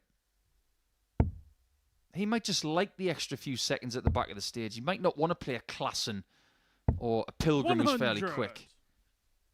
You might want to play someone who gives him time to reset after every visit. And it seems to me as if Cam is very comfortable in this fixture. 98. Yeah, it'd be quite Andy, you interesting, I guess, for require Cam after this 106. to maybe have a look back and identify that, if that is actually something that's helping his game. Well, Cam will know 98. Connor Scutt very well. Cam, you require 150. When he was here a couple of weeks ago, he went for 3 bulls on this shot. Consequently, he was on 150 after 6 darts. He was looking for the 3 Andy, bed you 9 require darter, 8. 60s, 19s and bull. Game shot on a second leg. Andy It really Bolton. does kind of come to something when just your standard 9 dart is just not good enough anymore. You need to finish it off with a Third 3 leg, bullseye it's come to throw combination. first. Well, yesterday there were Game on. 3 9-darters in Wigan. Mickey Mansell, Leighton Bennett and Littler, who could have had 2. He missed double 12 for a second one against 45. Cameron Menzies. But what did you make of what happened yesterday? Because it's overtaken social media comments a lot overnight. Evidently very cold at the Robin Park 59. Tennis Centre yesterday. And Gerwin Price deciding to leave because he didn't believe that the conditions were conducive for a professional play. What's your take on that? 125. Yeah, I mean, ultimately, these players are playing for such high stakes now. And I think it was one of the things that Gerwin actually highlighted himself was the fact that, you know, they're quite reliant on this money. This money's increased this year. So 140. it's massive money. You want the right setting, the right temperature and everything else. I mean, whether you leave midway through a match is questionable. I think once you've committed to starting, 57. it's not something that I feel I could do, even if I was uncomfortable. But yeah, if it is something that's affecting players, it's something that's, you know, they have the PDPA representatives there. It's perhaps something that 58. needs addressing to them and done through the right channels, because you don't want to see people leaving halfway. But being warm feels like it's quite an important factor. Yeah, I got in touch with a couple 100. of the players there yesterday, and they said it was bitterly cold. But unfortunately, that is a venue that is conducive to letting the cold in and letting the warmth in as well. I've played at the Robin Park Tennis Centre when it's been the middle of the summer, and it was so hot 180. that Keegan Brown's wife went to the local shop and bought 25 face fans for us to stay cool. So it's not new. 44. Anyway, Andy requires 64. 64 for Bolton to get the break of throw. He's got revenge on his mind. And that's a dish best served cold. Game shot on a third leg. Andy Bolton. I promise I didn't rehearse that. It just seemed to happen. And he knows a thing or two about the cold. He Fourth lives in leg. It's Scotland. Andy to throw first. Game on. However, the climate in Scotland is a bit befuddling every now and again. I remember going to Aberdeen once in the middle of the winter, and it was about 18 degrees. 100. And it was freezing on the south coast, where we are. I've played at the Scottish Open quite regularly, and 60. you know, they were all laughing at me because it was snowing outside, and it's not something that I don't see too much snow down in the south. So I was quite excited. I went outside. They're like, "What are you doing?" I'm like, "It's snowing. It's amazing." So yeah, it kind of works the other way when I go north. 100. A little bit of ghost action there from Cam in the background, and when he did that the last time, he went 6 perfect darts. 140. I'm going to start doing that. Yeah, again, it's just it is another stretch more than anything else. You see it quite a lot, but especially from the Asian players. Kuru Suzuki, 140. Seigo Asada. You'll see them just stretch. Paul Lim, very famously ghost arming. I'm a big fan of anything that Makuru 60. does. Andy, you require 161. Are you a big fan of Baby Shark? I can get behind it. It's not something I would actively take part in, but it is a stroke of genius. 137. Personally, I love it. I think it's great. That reminds me, I've got a shirt that Makuru gave me. I've got to get it framed.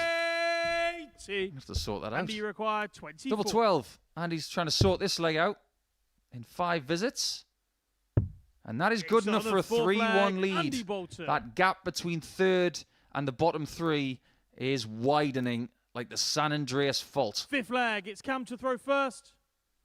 Albeit on. we don't want that to happen because that would be cataclysmic to the west coast of the North America. Yeah, this is in a more positive way for Absolutely. Bolton. Yeah. I should probably choose a better example. 60.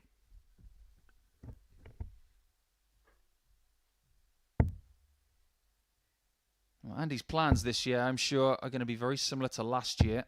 55. Associate member qualifiers for European Tour events. Playing Challenge Tour, playing here. Trying to get more weekly titles, 56. hopefully starting the year with a series title to add his name to another Scottish player, Jim McEwen, who was the last winner. And the start of this series yielded 2 consecutive 96. Scottish winners. So if you think about week 13 in Series 5, then the first 2 winners of Series 6, they were all Scottish. 100. But only one of them is here this week, and that's this guy. Yeah, to think Jim McEwen didn't actually qualify for a position here in 140. Champions Week, and obviously Borland, he went to Q School, got his card back. Well, not to make any more freezing jokes, but someone who did 85. somewhat unexpectedly get a tour card for the next 2 years is ice-cold Darren Beveridge. I was really hoping that we were going to see Darren back here this year, but he somewhat 98. jumped us and went straight to the tour. We wish him well. I know that he wasn't particularly 100% over the last 100. couple of years, but he's Andy, you figured require everything out and he's on the tour, so 112. all the very best to Darren.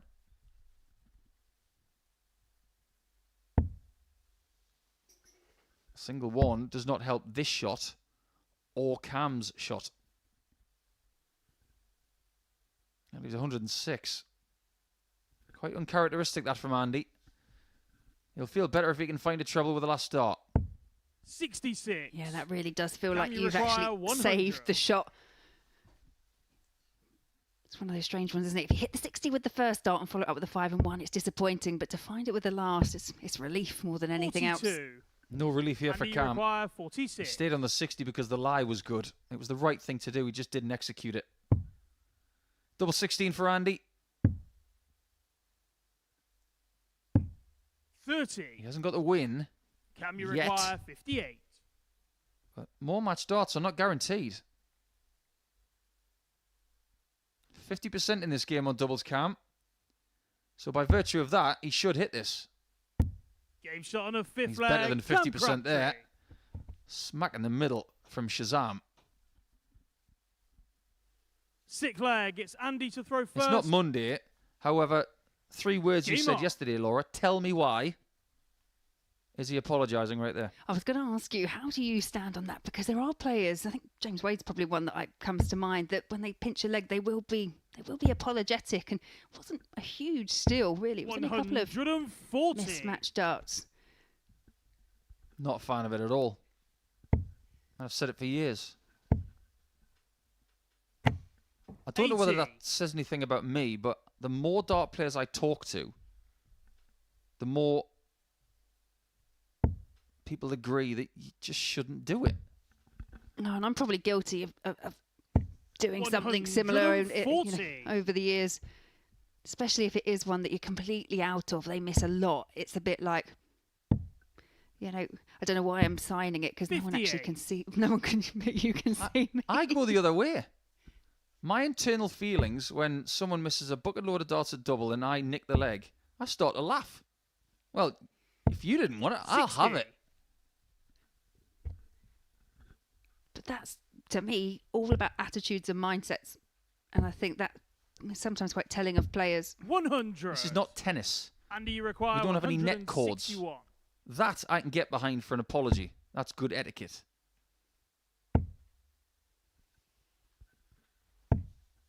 26. That one's a bit ugly. However, he's coming back for 135, but at the minute, his job is to try and channel how he feels about that previous visit. Just got to move 58. on. He's still got 6 darts to get it done Andy, you require 135. for the most popular scoreline of the day.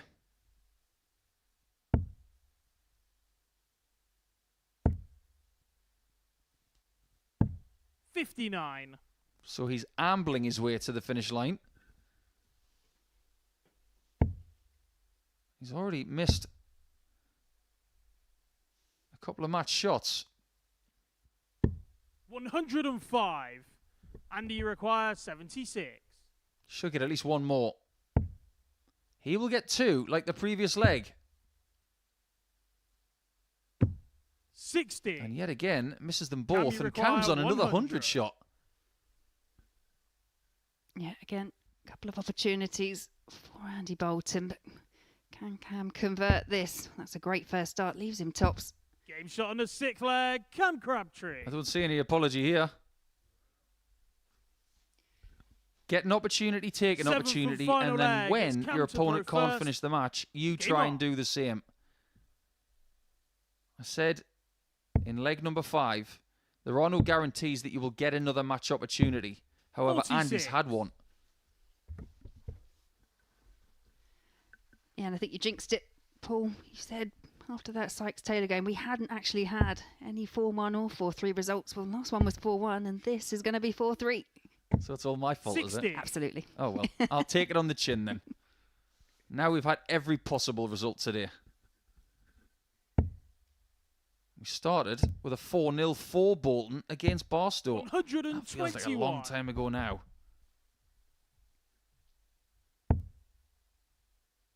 Andy, consequently, actually does have the same darts 97. manager as Luke Littler and Chris Dobie and Nathan Aspinall.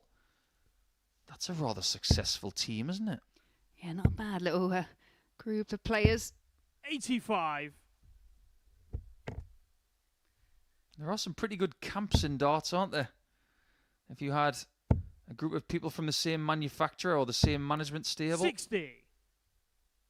that would be one of the strongest out there at the minute. 2 Premier League players in that one, with last year's Masters champion and possibly a Champions Week winner here if Andy can get the 96. job done. Well, Cam Crabtree has looked in trouble a couple of times in this match. Bolton has missed darts to win, but in a good position here. 108. That could change the leg. 80. Can you require 153? But it won't unless he 65. takes the 104. Andy, you require 104.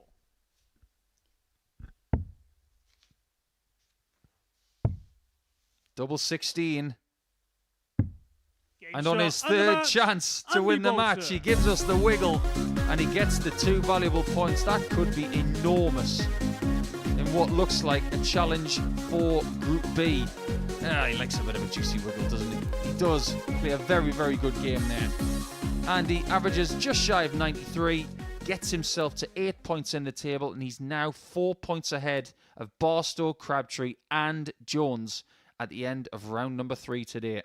When we come back after a short break, it will be Barstow at the foot of the table taking on Sykes, who's looking to get to 16 points in the table.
Welcome back to the MODUS Super Series, where Champions Week is more than delivering so far. Day 2 has followed the same suit as day 1. We've had drama everywhere we have gone, and we've been watching all of the action this morning with Laura Turner. Now, before we have a chat about what we've seen so far, let's round up what we have seen then by terms and by way of results. So this is what we have seen thus far, and the top two, while they continue to stretch their lead at the top of the table, but a pivotal game there in game 7 where Scott Taylor got the better of Tom Sykes by 4 legs to 2. Sykes still top of the table, but Taylor level on points with him. As I say, we've been watching all of the action this morning in the company of Laura Turner, and well, we wanted today to be as good as yesterday.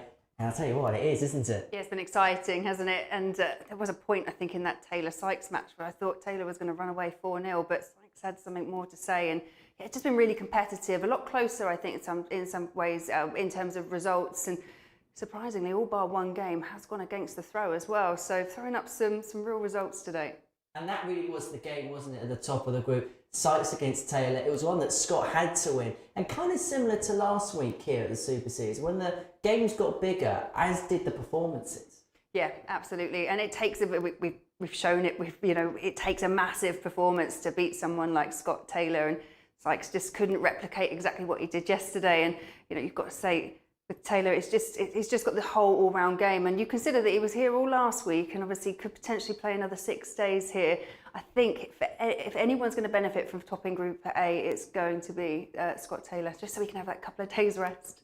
And how key as well, the fact that Tom Sykes came back into the game and then he just shut the door, took that 101 out. It was business-like from him. Yeah, I've seen it quite a few times. I've watched Scott Taylor obviously last week and this week, and what he tends to do, if he does have a disappointment, suffers a missed start at double and someone takes it out against him, or if he has a bad leg, he finds a way back. It's almost like he needs that to get that rush of adrenaline, that aggression back in his throw, and he's just finding a way back, and he's looking like he's going to have a perfect day today.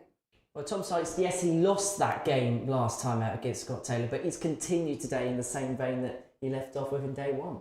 Yeah, and again, it's just been one of those days. I think it's a 2-horse race to me. It's going to be between those top two. So for now, the rest of the field, they're going to be jostling for position. But you've got to say, we were asking questions about Tom early on as to whether he could replicate what he did yesterday today. We have seen him drop off on a second day when he's been here before, but no, he's been outstanding again. Elsewhere, who's impressed you so far? I think Cam's done really well, Andy Bolton as well. I just think for Wayne and Chaz now, it looks like they may be consigned to Group C, but they're all in contention. They're not a million miles away from that last, perhaps elusive place in Group B. But yeah, I think Cam's managed to rally himself up a little bit, but Andy Bolton, he's finding ways to win today, which he didn't do so well yesterday. So it's just been very tight, very competitive. It's interesting with Cam because he put a post out on his social media last night saying he wasn't feeling 100% himself. I had a chat with him this morning, so he's had a good night's rest. He feels as if the issues that were here yesterday were resolved. And look, you've got to feel good, haven't you, to play good sometimes. Yeah, and you need to be positive. Obviously, health-wise, you need to feel 100%. It's any kind of ailment, it's going to detract your game. So for me, if he's feeling a bit better, I think we've seen that in a couple of performances. Did really well from 2-0 down to come back at Wayne Jones to beat him 4-2. So if he can get that bit right, then yeah, hopefully we'll see that 115 average. We want him to beat that 115 average he brought in his first ever game here at the MODUS Super Series. I want a lot, I know. Laura Turner is setting the bar very, very high indeed. Right, let's have a look at the table then, following 3 rounds of matches for the day. It's the halfway point of the group. Tom Sykes, Scott Taylor going toe for toe at the top of the table. And Andy Bolton, he's stretched that lead now out in 3rd place to 4 points, and you just get the sense of Andy that he's the type of player that once he builds up a lead, he builds up a cushion, it's very hard to relinquish it or try and catch it. Yeah, he's just so solid, isn't he? I think we've said he's going to throw a 90 average, and he has pretty much done exactly that in every single game. And you keep doing that and you keep getting chances at the outer ring, then you are going to start winning matches, and that's what we've seen from him today. Stretches that bit of a lead. He's a few points obviously off of 2nd place, but he's in a good position for Group B if he can't top the table. So yeah, Bolton just doing what we expected him to do at the beginning of the week. We've had some drama in terms of missed doubles today, haven't we?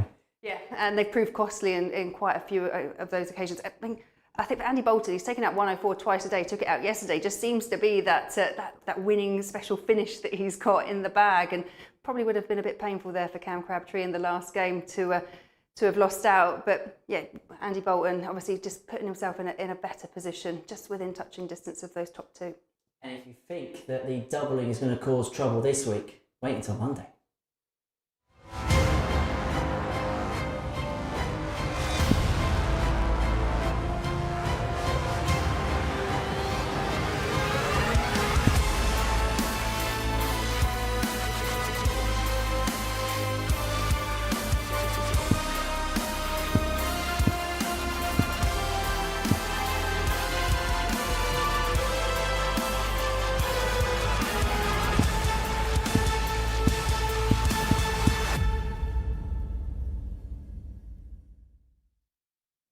Yeah, trouble ahead of us at the Super Series. So a first ever double start week for us here at the Live Lounge begins Monday morning, 9:30. That's exclusively on the Super Series YouTube channel. These are the groups for it. And you look at Group A, Law, we could potentially be watching the World Seniors champion play at the Super Series about 12 hours on from winning at the Tavern. Yeah, there's quite a big chance. Obviously, Robert Thornton won the last two, but you've got Neil Duff in there as well, who will be tipped to be a hot favourite. Jim McEwen, again, a weekly winner here, and he could do some damage. So, yeah, very, very interesting. And they're tough groups, very difficult.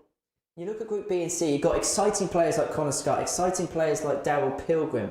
However, how much do you think the experience that players who may have played the World Grand Prix in the PDC come as an advantage? Yeah, perhaps obviously then you've just got that little bit more of an understanding and a feel of what doubling is all about. But I think for most players, you would have had experience at various competitions doing a bit of double in, double out, and I'm sure they would have been practicing on those doubles, got those routines that they like to have. I think that's one of the key things, is knowing what you're going for each time and having that pattern that if one double's not going, what's your backup double? I mean, for me, I think Conan Whitehead's going to try off on the bullseyes, knowing how much he wants to hit them, and that's something that would be quite exciting to see. But yeah, I think they should be well prepared.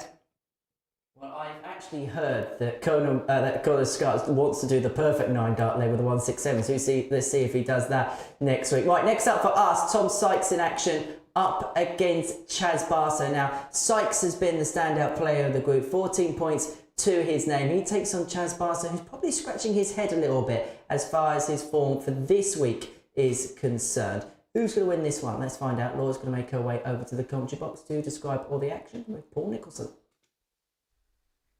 A very warm welcome back to the action. And match number 10, we'll see Barstow up against Sykes. We have two battles occurring right now. One for the top spot and one for third position between four players by the looks of it. If anything's going to change in that complexion, it's going to have to be a really bad end to the day for Sykes and Taylor. But you just can't foresee that happening on form. Sykes has got this game and he has Wayne Jones to finish 57. His second day. If he can win both those games, he is guaranteed to have at least a share of the lead overnight. 60. Scott Taylor's got Cam Crabtree after this, and he's got a finish against Andy Bolton, which looks pretty juicy at this point in time. 42. However, Barstow, who is the only player today to have not won a game, has got this game against Sykes, and he has Cam Crabtree 100. in game 13. How do you think Chaz is feeling at the minute, considering what has happened today so far? Yeah, perhaps a little bit deflated. Hasn't really 180. hasn't found that stride. Obviously, he goes and hits a 180, but obviously it's maintaining that level against these players at the moment, especially the likes of Sykes and Taylor, as we've mentioned. But obviously lost his last match against Wayne Jones, lost 4-1, had an 81 average, and it's just not going to be enough for any of these players.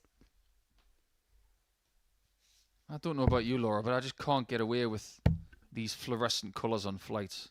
Just not my bag, baby. 120. They look like they're made of plutonium. No, I do prefer a solid flight. I actually struggle more with the fact that they're translucent, as Chaz Barstow does not struggle with that 87 checkout there. Didn't struggle with that leg at all. That was 14 Second darts. leg, it's Tom to throw first. Game on. Is this going to be one of those points in the day where Chaz just strikes the right chord? Yeah, they're quite popular, 57. these bits of kit. I can understand why. In fact, Chaz is using a one-piece setup as well, 134. where the flight is moulded into the stem. It's amazing how technology does a 180, no pun intended. Because back in the day, 96. let's say we went back to around 1997. The height of technology in darts 108. was probably dimplex flights, aluminium stems. Now, we've gone back to what was 58. frowned upon for about 2 decades. Oh, you can't use them. That's cheap stuff. That's the kind of stuff you get in the bar for free. Or get down the 57. pier at Blackpool. Now, most people have reverted to this kit. Yeah, it's strange. Funny 60. enough there, I thought you were actually going to say back Charge in the you day require when, did you have feathers? 130. I've got some feather flights as well. I've got some antique darts. I'll have to bring them in. I think we've got a flight of a set of 38. feather darts somewhere. You know what? We've done some challenges over the last few weeks with tiny darts and really heavy darts. I am not letting these players have my feathers. No, absolutely. I do like the tiny darts. 140. They are fun. Charge you require 92. For 2-0,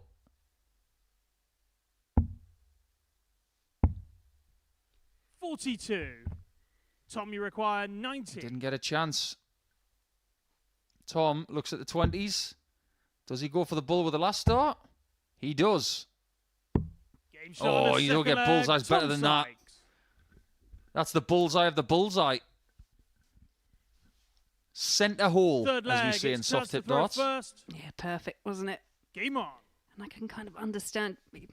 There was an argument there for Chaz to have started on bullseye with Tom sat on 90, but I guess sitting here, hindsight's a wonderful thing to have. 140. We've had a post from our X account from Dan Cross, and this is going to be a lovely segue, by the way, because he 40. asks for both of us from the darting tour who has given the best career stories. Well, we'll get into that in a second, Dan, because your namesake, Rob Cross, has a really 35. interesting story about something that's just happened in this match.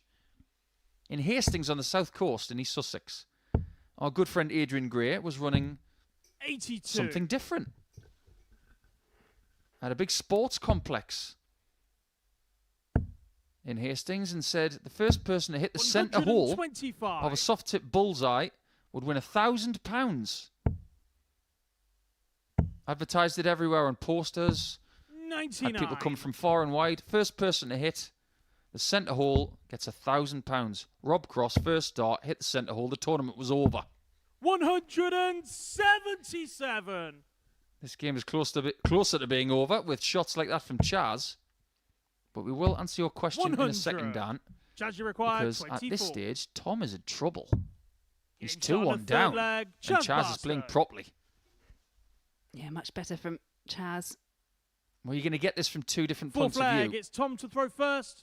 Let's go with ladies on. first, because from the ladies' tour, who's the best at telling darting stories? 134. Ooh, there's a few, I think, that would spin a good yarn.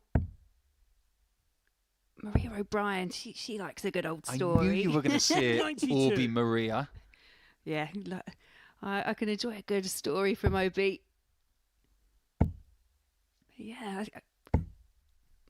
just trying to think. Some of the others will as well, but I guess, yeah, Maria for me. Yeah, I love that lady. I think she's great.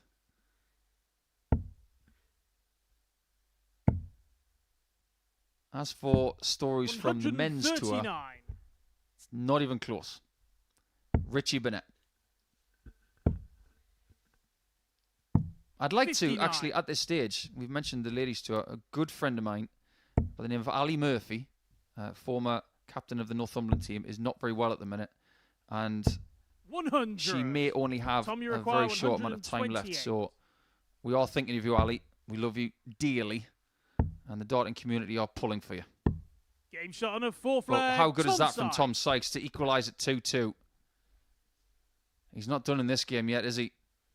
He's been Fifth severely leg, it's tested just by to throw Barstow, first. who still retains the Game throw. on. But get your gills around this. 9 games completed, 8 have been won against the darts. I've not seen a day like this 93. in all the time I've been sitting in the chair. No, and it's a pattern that Tom Sykes will continue. But both legs that Sykes has won so far have been on the bullseye. 180.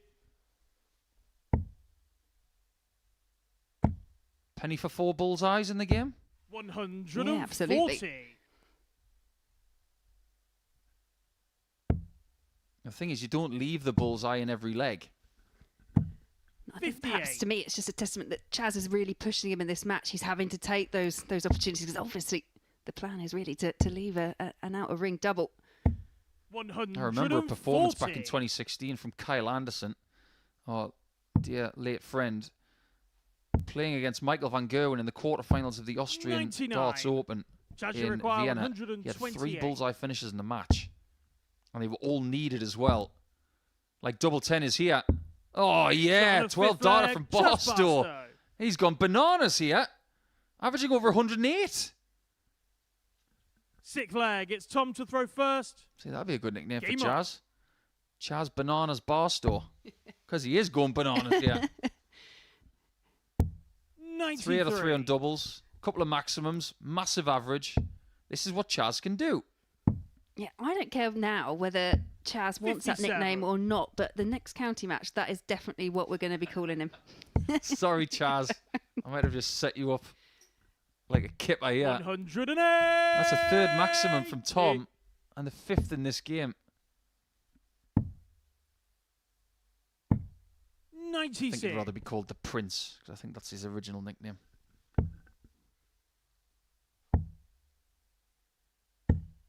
92. This game really does deserve a last leg decider. We've just had our first of the day between Bolton and Crabtree. But with no 58. disrespect to that Tom, you require 4-3 win for Bolton, 136. this is a better game.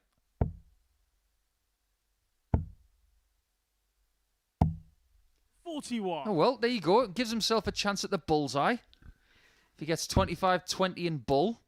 Yeah, he does indeed. But yeah, lack of trebles there from Chaz means he 97. doesn't actually have to Tom, go you for it. require He's got 6 95. darts at 95 from here. I should have gone double 13 bull there. 55. That's a nice, sensible, professional layup there from Tom.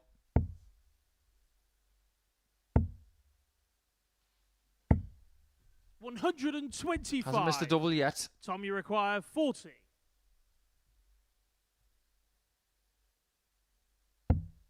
Has now. Surely. That had to Shot go on the in. sixth leg, Just had to be in the Tom general side. direction of those 2 darts to nestle it in. Tremendous game of darts here. 7th and final leg. It's Chaz Sykes to throw first. needs to win Game on. to keep his chances of leading the table at the end of the day alive, in my opinion, because Taylor has Crabtree next. 180. And he might just win his last 2. Can Sykes keep pace? 140. Just feathered that last one. I think he got a bit excited. But yeah, The only one. I know. Like you say, when 60. that first start lands in the way that it does, you do feel like the next 2 are just going to follow, like this one. 140. Tremendous game of darts. Great last leg. This game has only just clicked over to 10 minutes. Yeah, second consecutive match that's gone the distance. 91. 170 left. What can Tom do? Can he get into 2 dart territory? Stupid question. 100. Wow. 180, number 7 of the game. Judge, you Equalises require the best of the week. 170. It's now been done 3 times. 170 won't go, and Sykes will have a chance to nick this one away. Barstow has 78. averaged over 105 in this require game 41. pretty much the whole time. But the match darts go to Sykes. 9. He may Judge, you just require have it pinched 92. away. Watch out. Last time Barstow had this, he went 20, double 18, double 18. Again, he doesn't get the first double 18, 38. so the shot is gone. Tom, you require 32. Sykes for 2 hard points. Game shot. Gets and them the match. with a 13-dart Tom break in the end. That's a world-class last leg from Sykes. That 180, it really did make the difference, and it gave him the easier shot in visit number 4. So there it is. Barstow averages over 102 for the second time this week. But this time, he doesn't even get 4 darts at a double because Sykes timed everything to Swiss perfection. So he's on 16 points in the table. Will he be joined by Taylor as he plays Crabtree next? You'll have to stay with us to find out.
Welcome back to the MODUS Super Series, where before the break, Tom Sykes defied an average of 102 to get the better of Chaz Barstow by 4 legs to 3. Both players are 1-8 checker, and it was maximums galore, 7 shared in the favour of Sykes by 4-3. So that keeps the pressure on that man on your screen there, Scott Taylor in action up against Cam Crabtree. Easy for me to say, isn't it? These two going toe for toe at the top of the table. Taylor are in to keep his sights on Sykes, whilst Crabtree hoping to get a victory to keep himself in favour of Andy Bolton, who beat him last time out. Let's head back to Paul and Laura. I'm glad that you mentioned the 180s, Henry, because we've got 35 for the day. We are only 5 short of yesterday's grand total. Are we going to get 5 maximums First in the leg, next it's 5 Scott games? to throw first. We might even get Game on. 5 in this game. We have form from these two players on the 180 column. See? 140. I thought I'd set it up perfectly. That's a bit tantalising. It's teasing us now. Do you reckon they're just going to keep doing it? They know that they're on for the record, or a record-beating day from yesterday. 57. They don't care. No, I know. We do, but they don't. It's just going to be 140s from here on in. I'm starting to 59. figure out this angry look from Scott every now and again when that lip curls.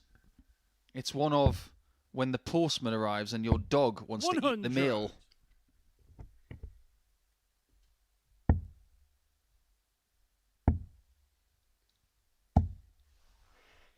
A nice visit to the treble 18 there. Now, Taylor's got to keep pace with Sykes now. That's his sole mission. 60. Whether he's got to find 180s, 162s on the 18s, or other stuff indeed. And Cam needs to find his flight first.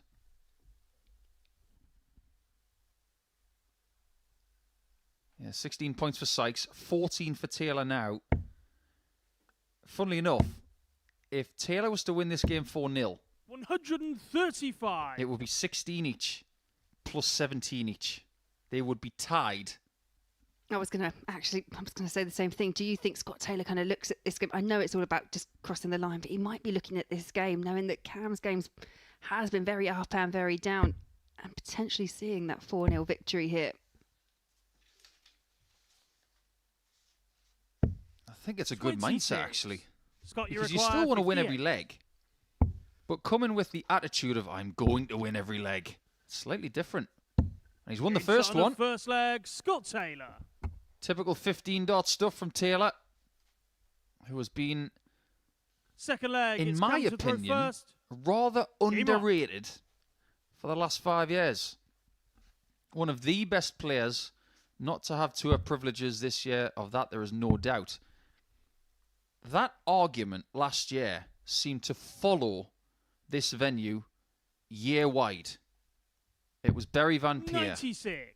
Steve West, Luke Littler, all sorts of other talents. Darryl Pilgrim was noted in that column as well. Matthew Dennant. And 45.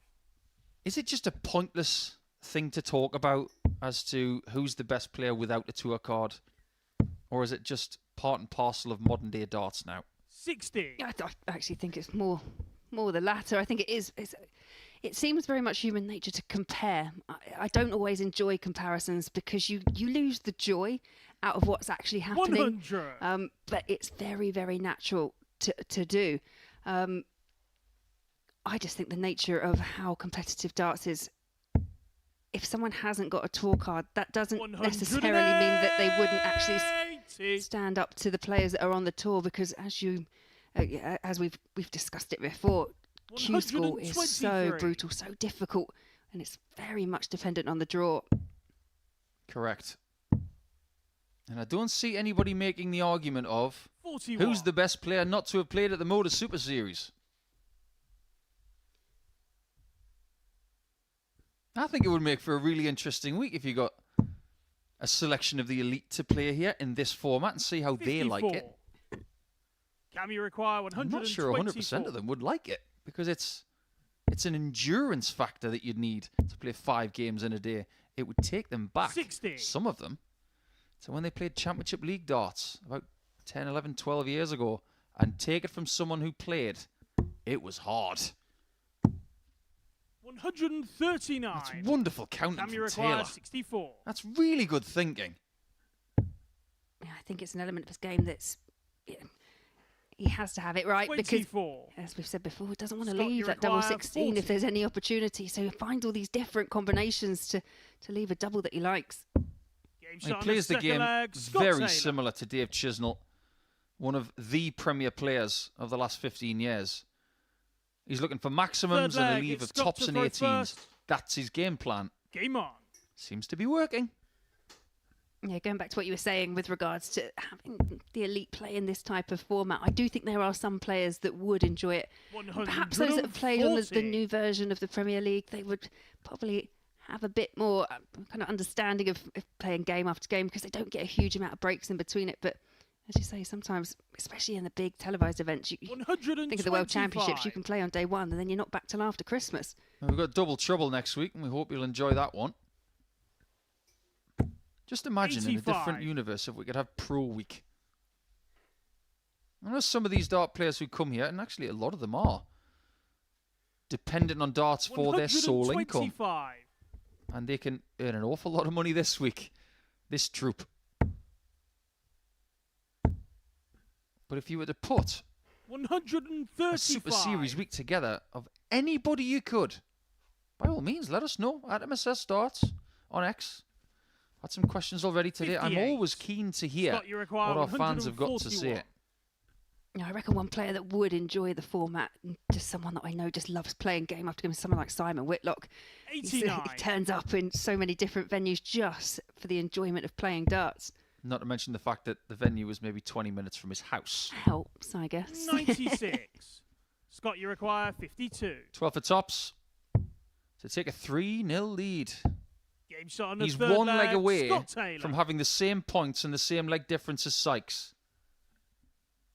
Yeah, and it would be a Fourth repeat leg, result it's Cam to of throw yesterday first. as well. Taylor beating Crabtree Game on. 4-0. Taylor had a 101 in that and actually denied Cameron Crabtree a go at double. Cam has had one go at the outer ring this time, but 140. very similar to yesterday. I'm very close to calling Scott Taylor Brock Lesnar because he's about to break a streak by the looks of it. 57. I've had 6 games in a row go against the darts, and at this stage, you've got to fancy that this game will go with them. 100.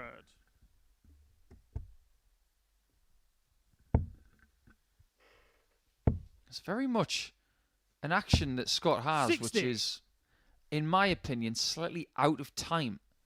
Because when he's taking the dart from his retrieval hand, he's quite slow in bringing it to address 50. position. But when he's in position, it's very whippy. So it's up, then thrust. Look at the pace of the delivery. 85. It's very organic. It's not something that you would actively teach somebody to do. No, and I think that's... 59. I mean, you know yourself, you help people with their throw and that side of the game, but I do tend to find that there is a natural way that people throw, and then it's just working on improving that, because, as you say, you can't teach everyone to throw in the same way. They don't. And I don't think it would be beneficial Can you either. require 152. You work with what people have. You don't change everything. That if someone's a good player to start with, 82. you don't break them down to bring Scott, them back you up. It's just require not how it works. 160. The way to get beyond that, in fact, we'll focus on the 160 because it's on. Oh, Game shot my and the match, word. Scott Taylor. What a great shot that is from Taylor.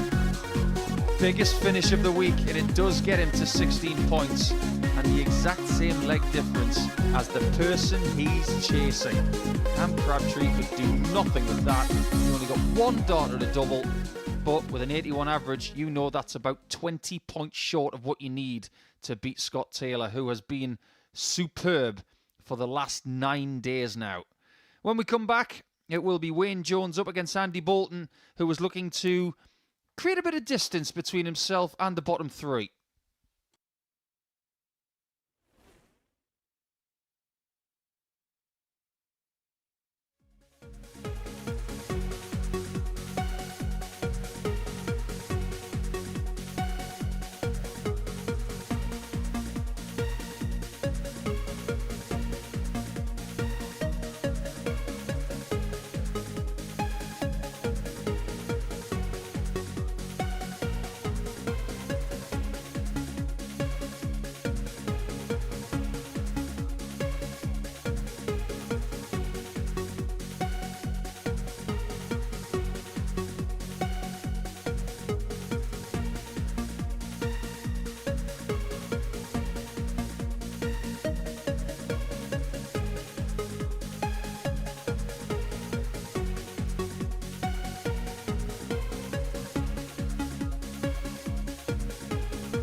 Welcome back to the live lounge in Portsmouth, where we're in the midst of Champions Week here at the MODUS Super Series, and we are watching a real scrap for top honours in Group A. Before the break, Scott Taylor got the better of Cam Crabtree by 4 legs to nil. That means the top two are level on points, legs difference, legs won. Can't separate the pair, him and Tom Sykes. Right, the final game of this round sees Wayne Jones take on Andy Moore. I'm going to have a couple of game break from the top of the table proceedings to see how the race for Group B is going to develop. Jones against Bolton will be followed by Crabtree against Barstow. Watching Jones v Bolton is Paul Nicholson and Laura Turner. Yeah, let's get round number 4 done. With 36 maximums for the day, we now have a high check out of 160, and we have a dead heat at the top between Sykes and Taylor. They have the same points, the same leg difference, the same amount of legs won as well. They cannot be separated, and they don't play each other before the end of the day either. Their fixture has already taken place. Sykes will finish against Jones, who has 2 more games to play, just like Bolton. And Taylor plays Bolton in game 15. Fascinating times ahead. 95. Andy has 8 points. He's looking to get to 10 here. How close is he, in your opinion, to cementing Group B with 60. a win in this one, albeit with 6 games to go? Yeah, I just think that the share of points between the other 3 has just been so spread out that this is a really big opportunity for Bolton to, as you say, almost solidify his place 100. in B. Again, anything can happen in darts, and we have seen some amazing things over the years. Nothing's guaranteed until the very end, but would put him in a great position with a couple more wins. 85. But very tough last game for Bolton against Scott Taylor. Well, one thing that can prove this separation that we've seen in the table is what's happened today. Crabtree and Jones 98. and Barstow, to this point, have 2 wins collectively. Barstow hasn't got any. Jones and Crabtree have got 1. If 60. that goes into the next round as well, Bolton's on a very cruising path towards Group B and would still be within 6 points of the top 2. He wouldn't be out of it, 34. but it would be very difficult to usurp both of them ahead of the final round and tomorrow's action as well.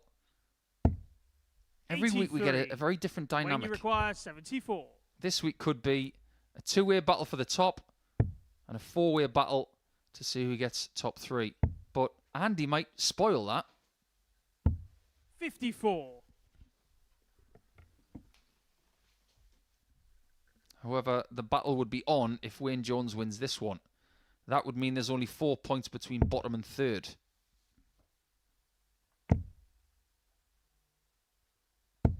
$100. When you require 20. Double 10 for the first leg. Can't ask for a better guy than that. See? Shot on a first leg, Wayne Jones. He knows what he's doing. Second leg, it's Andy We to have throw had it first. communicated to us, Game on. and we've used all of the different ways of separating players. Sykes is top of the table 81. right now purely because his running average is about 1/3 of a point better. That's it. It's the only way to separate them. 60. Just a little deviation away from this. We have found out that yesterday's Players' Championship 1 winner has got a rather mundane draw 60. in Players' Championship 2. It's going to be Luke Littler against Danny Noppert, the former UK Open champion, because Luke Littler's still not seeded. Yeah, that's something that happens, isn't it? When 60. someone, and they don't come along often, that can play at the level of Luke Littler, but just as he's progressing through the PDC, and you've got to remember, he's only just got his tour card. 57. Yesterday was his first match in the PDC with a tour card, and it's just unbelievable. And it will throw up some really difficult draws. On his board today, 60. he's got Jeffrey Desvan, who is playing Radek Sagansky. He's got Ryan Joyce, who plays Thibaut Chicol, good friend of ours here from the Super Series. And he's also got Christian Perez of the Philippines and Mario Vanabahara. 139.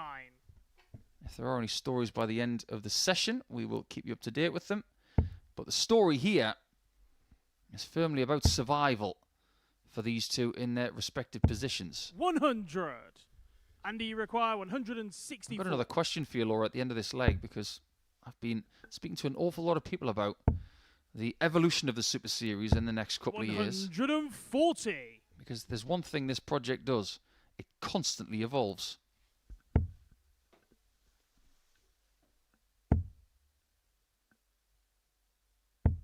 $60. Yeah, Jones just Andy, you require 24. only managing to find the one treble in this leg. So 24 required and 24 found for Andy Bolton.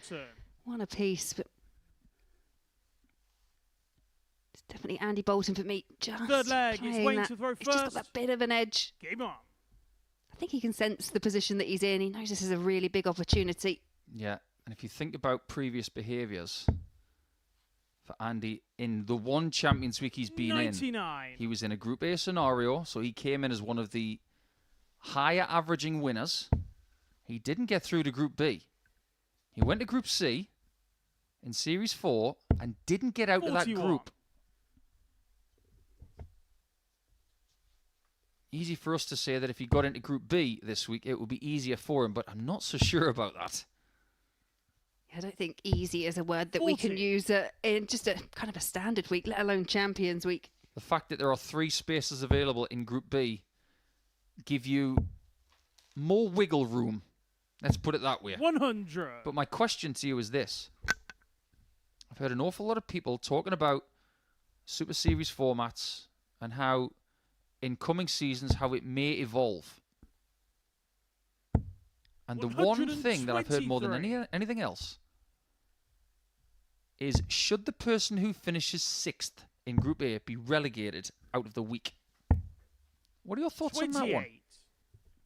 Yeah, I mean, it's definitely something that may mix it up. It's obviously a different bit of jeopardy as well, as especially if we get into Wednesday. I don't know about you, but I like it when it's a really close group, when you really 99. don't know who's going through till the very, very end. And it kind of gives all the players something additional to actually play for as we get to the back end of tomorrow. So yeah, it would be an interesting element. I think one of the things 58. that go against that When you require is that 140. imagine if you're Ben Robb and you've come all the way from New Zealand and you only play 3 days and you're out. Yeah, I guess before any kind of real decisions are made, it would be very interesting. 108. I don't have that information in front of me, but anyone that's kind of finished bottom of the group, that's gone into Group C, have they progressed through and have they gone on to win? Because people do develop as the week goes on. We mentioned Fallon Sherrick. I remember Stefan 100. Belmont as well, who's When you having require a wonderful 32. time. At the moment, he really did start the week slow and got better and better as it went on. Is Wayne Jones getting better in this one? Game shot on the With the third darts, leg. Wayne he's Jones. got 2 holds now. Bolton had a brilliant second leg. He's got to find a break Fourth at some leg, point. It's Andy to throw first. Game on. I'd go even further, you know. You know me, I like to mix it up. I think if you finish bottom of Group A, not only do you get eliminated from the 60. week, but eliminated from the possibility of appearing in the next series. Oh, that's brutal. Really brutal. Plenty of players out there. Oh, yeah. I think it's one of those things, the jeopardy 43. of a Wednesday, just bring it on. One person goes through to Saturday, one person leaves altogether. And the middle 4 go to the other groups. 34. Yeah, I definitely agree that there's plenty of talent out there. You could quite easily keep fulfilling the billing in it, but I don't know. Eliminating from next series, that's mean. I'm just going full Montgomery Burns there, aren't I? Do you know that is the first Simpsons reference that we've had so far this week? Everybody check your watches. It's 12:53 on the Tuesday. You do get the feeling this game is going to be all about the holes of throw. I'm not just talking about how the game has panned out, 100. but this is a very old school game. Both either 50 or over. And these players will have been taught about the school of, well, just hold your throw. 100. and you will win. Or if you're against the darts, just get that one break and protect yours. That's how the game used to be played. Yeah, I agree. Very much feels like that. Bolton once again in a good 60. position on throw. And you require 147. As you say, we'll have to find a break. But yeah, as it goes on, as it becomes more urgent, you tend to find that the players can pick up the match. And we saw that earlier on when Bolton 87. beat Cam Crabtree, went right down to a last leg decider, 4-3, and that was against the throat. Andy Bolton had to find that break right at the tail end. This is good. 140. Gets himself on a finish. That was And his he job, requires 60. in the words of Roy Keane. Double top. 2 under-delivered darts there. The single was too close to the 60 for his liking. Game shot on a But fourth ultimately, leg, dart number Andy 3 Bolton. gets him the equaliser. Did you hear the news about the snooker going to Saudi? And Fifth how they're leg, going to it's have a Wayne to throw golden ball first. on the table that's going to be Game worth 20 points. So you could technically get a 167 break.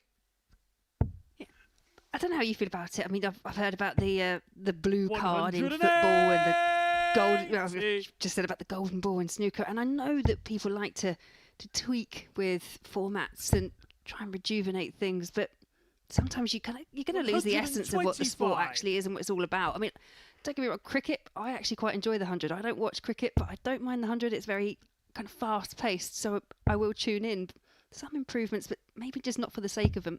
100. Yeah, it's a bit like taking this dartboard and putting a golden bullseye in the bullseye and giving it 100 points. I mean, that could be 58. your soft tip centre point. You could be onto something there, Paul. Imagine trying to make it, though. That's not our job. It's not our worry. It'd be about 2 millimetres wide. Imagine if you're the referee, your eyesight's just not quite there anymore and you're 36. trying to work out if it's in or not. There's no way Steve Hines hitting that bullseye twice. He'd only have one dart able to get in that particular bullseye. 100. Again, we're going with the throw here. We've got 4 more matches to go in this session. First game of the final round will be Crabtree against Barstow. 130. There's the 50-point bullseye. Although on bullseye, they did have a centre of the board that was worth quite a lot of money, wasn't it? Was it £100? 140. It might have been, I think it was 200. When you require 200? 55. I don't know. It might have been 100. That was another game show. I mean, we tune in all the time and to the old repeats, especially just to see people that we actually recognise 37. and know from darts over the years. But And it was you require definitely a game 78. show that evolved. Yeah, my friend Matt Murphy played at bullseye and absolutely smashed it. Bolton's looking to smash the throw and he Shot gets on a the break fifth with a leg, 14 Andy dart leg. Bolton. Does excellently there. And one more hold for him will give him 10 points in the table. Sixth leg, it's He will Andy be to throw 6 first. clear of the Game other on. 3. Yeah, for Bolton, that was just about being patient, waiting for Jones to make a mistake, and he did. 100. One thing's for sure as well, if we have Sykes and Taylor more than 10 points ahead of the bottom 3, and Bolton could get to 12 points. 140. Today. I hate to say it, it's almost said and done. You've got the battle for the top spot, and then you've got 3 players already in Group C. 59. Not mathematically, but in every likelihood. Yeah, but sometimes when you're resigned to the fact that actually there's not much you can do about your fate, especially if you're relying on other people, you can play that 39. role of spoiler. We've seen that quite a few times, just to change the dynamic of just the people at the top end of the group. I'm not a fan of spoilers in 2 senses. One, the kind that you find in the back of a car. I think they're just a bit too brash. And secondly, you know the people 40. who tell you what happened in your favourite show before you've even seen it? This is why I like live sport, because nobody knows what's going to happen. You say that. We were watching a match the other day. It was a local match. It was Woking, 140. but it was on the TV, and Aaron's text alerts for goals were coming in about 2 minutes before the actual goals on the TV. That's why when I watch sport, I turn my 58. phone upside down. That's why I like still going to the cinema. There's no breaks, and you're told to switch your phone off. so you can just enjoy the movie. 140. What was the last thing you saw in the cinema? Sing 2. Mine was Oppenheimer. 17. Oh, I thought you might have gone When for the you Barbie require movie 40 No, instead. I went for Oppenheimer. Double 16 for Jonah for the immediate break back. 10. Don't worry, Wayne, you're coming back. I think the doubles are starting to bite at him a little bit. Yeah, and I missed so far in this match for Jones, but it was something that was highlighted yesterday. He was only 22%. He was the lowest. It had the lowest 60. checkout percentage yesterday, and When you can't require afford to keep 32. doing it. Yeah, he was 22% yesterday. 9 hits from 41. It hasn't been much better today. But that Shot on the is, sixth leg. and it's Wayne 3-3. Jones. to keep that race for the top 3, very Seventh interesting. and final leg. It's Wayne Jones to throw doesn't first. just need to get to 6 Game on. himself. He needs to stop Andy from getting to 10 points for the sake of Crabtree and Barstow, who play after this. He won't be 85. shouldering any additional pressure from the other players. Jones strikes me as the kind of player that just plays one game at a time. Isn't bothered about the table. But I know that Andy will know where he stands. 60. Yeah, I think you're right. Especially, it's a very individual sport, isn't it, darts? You very much play for yourself more than anything else. So for Wayne, this again, like you say, just keeps him in just within touching distance of Bolton. 45. Only 85 and 45 to start things off in this leg. 98. And he gets a half-dart lead.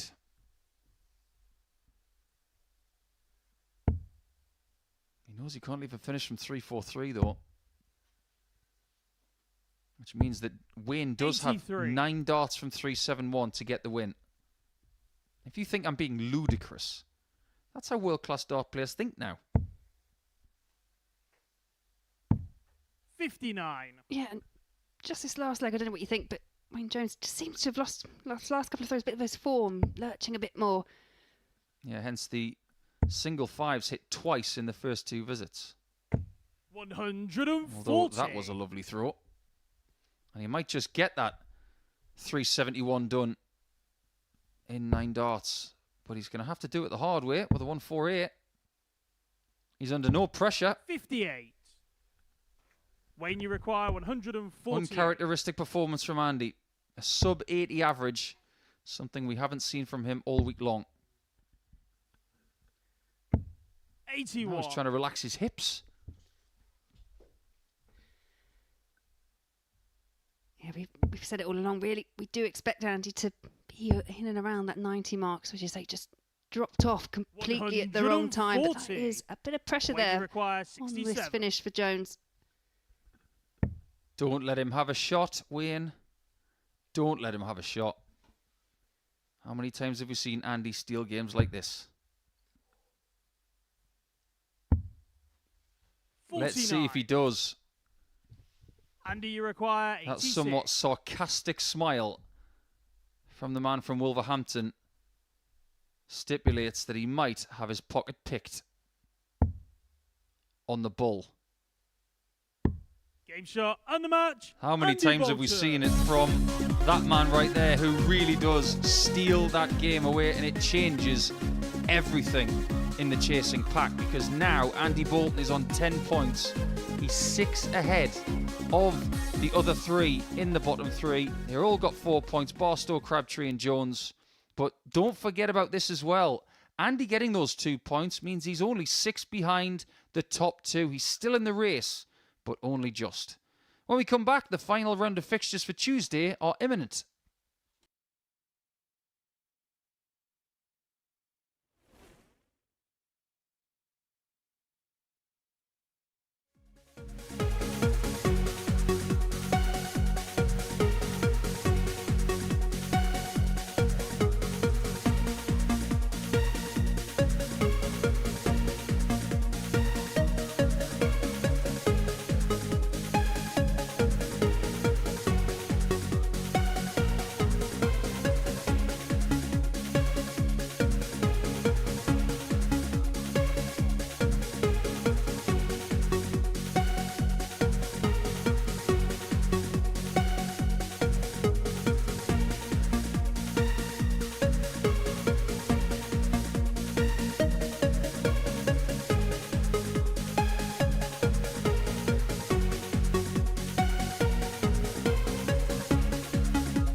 Welcome back to the MODUS Super Series, where before the break, Andy Bond got the better of Rain Jones by 4 legs to 3. That rounds off the 4 for 5 rounds for the day. Now, the top of the table could not be any tighter if you could possibly wish for it to be so.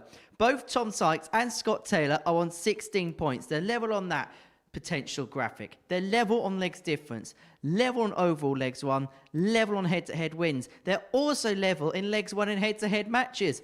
Tom Sykes is only top of the table because of a 0.2 factor in the overall averages in the group, 97.49 in comparison to Taylor's 97.29. What a fascinating end we have in sight. Well, it looks like the sights of both Cam Crabtree and Chaz Barstow could well be Group C. A win in this last game may give him an outside glimmer going into tomorrow. Let's see what happens in this one with Paul Nicholson and Laura Turner. Many thanks, Henry. With Andy Bolton going to 10 points, it means that Barstow, Crabtree and Jones all have 4.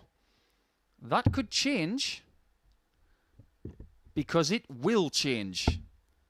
With these two playing each other, one person is guaranteed to get to 6. First leg, it's Cam to throw first. Game on. But only one person in this game has won a game today, and that is Crabtree. I am surprised that Chaz has not won a game today, because he has played some decent darts at times, but hasn't been able to knit a game together yet, Laura. No, you have to say his last outing against Tom Sykes really did mount a charge. But it was a world-class final leg from Sykes. Saw him win 4-3. But I just feel if Barstow can kind of replicate that kind of performance, he had 102 average, then he may find 87. His elusive win coming here against Cam Crabtree.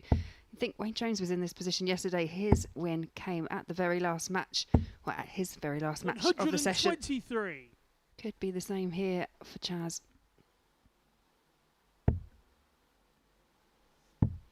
What have you made of Crabtree today? Pretty similar, 43. just hasn't been able to knit any decent form together on a consistent basis. Yeah, basically. He's had chances. He has had that win over Jones, which I think, considering he was 2-0 down, that was, to me, his best performance, even if not quite statistically.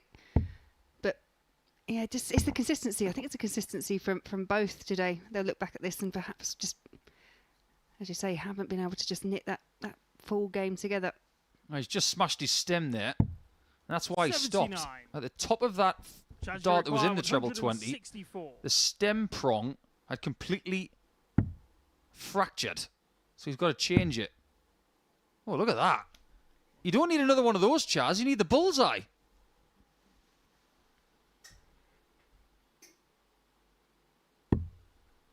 Almost got it as well. Yeah, a bit of a wry smile as it kind of caught the attention of Cam, who's just changing his stem in the background. I think Cam's just got one of those days that just thought that was going to go. Always got to have spares up there. You just never know what's going to happen with very sharp equipment. That goes back to one of the arguments, doesn't it, for having that moulded kind of system. You don't have your flight fall out, and if it breaks, essentially, the whole system breaks. Cam, you require 152. Sounds like the banking system from 2007. Yeah, that really broke.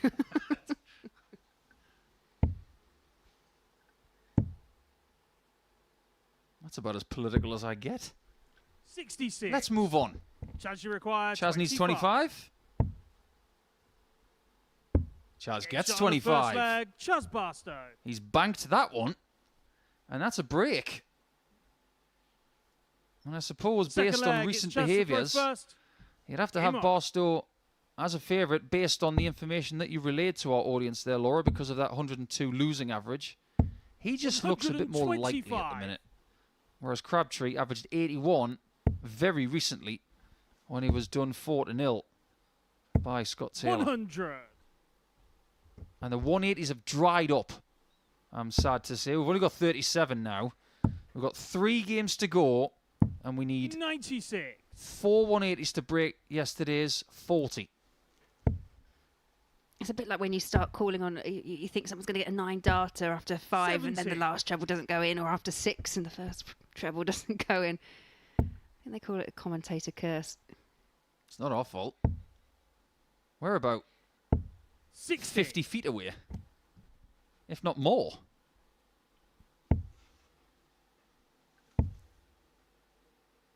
I don't know if you remember that scene 59. from Superman 3, I think it was, when Clark Kent was playing 10-pin bowling with Lana Lang's son.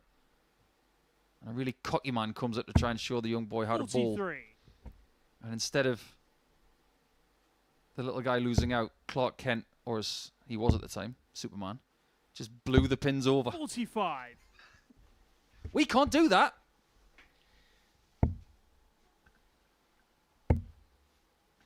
And I'm about to tell you how much of a nerd I can be. 137. There used to be a TV show in the UK and all over the English-speaking world called The New Adventures of Superman with Dean Cain and Terry Hatcher.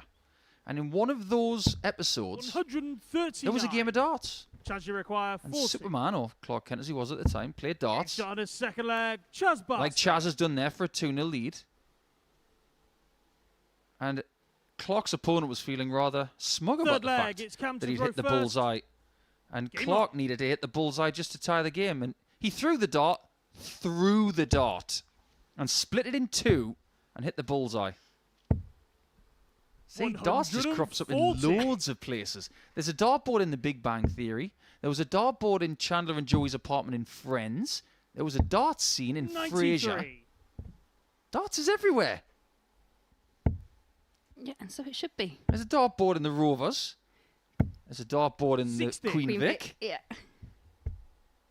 I don't see any golf courses in EastEnders, do you? Could you fit a golf course anywhere in central London? There must be one 140. somewhere, but Well, here's the thing I've got about soap operas. People in Coronation Street want to work in the same street. Can you imagine that? 58. It's like us living on London Road in Portsmouth. It's the same with Albert Square. They all work on the market or in the pub or the laundrette. Do you not fancy a job a few streets away? 95. Or in central London? Anyway, rant over. These people have to travel to do what they do. 50.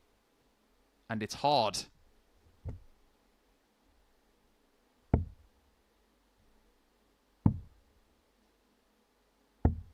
$57. I wonder if we're going to get any cameos come Saturday night.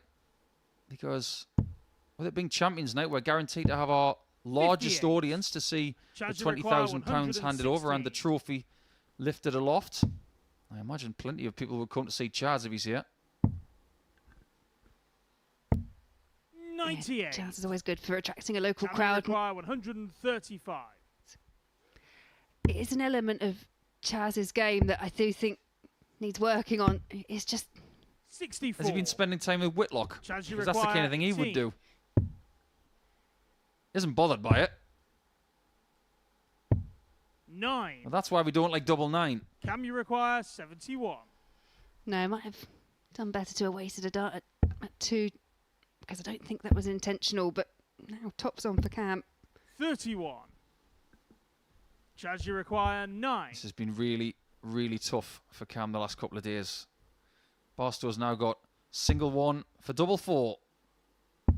And that Shot is on a 2 third breaks of leg, throw. Chaz Barstow.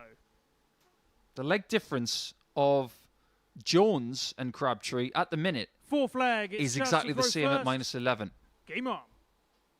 Barstow is currently bottom of the table on minus 14 with the same points as those two. A 4-0 96. victory, and he would jump Crabtree. And in every likelihood, jump Jones for the rest of the day as well, 60. based on what we know. Are there any other television programmes that have featured a dartboard, from your recollection? 57. Oh, there's got to be, isn't there? There's got to have been one in Neighbours at some point. Home and away. Imagine the Woolpack's got one there in 93. Emmerdale. I'll have to ask Tom Sykes. There's one in corner. 134. I don't think they had one in Dynasty or Dallas. Now, I can't quite see that. I mean, I'd love to have seen a match with them 140. playing, I'll be honest, all those glamorous outfits.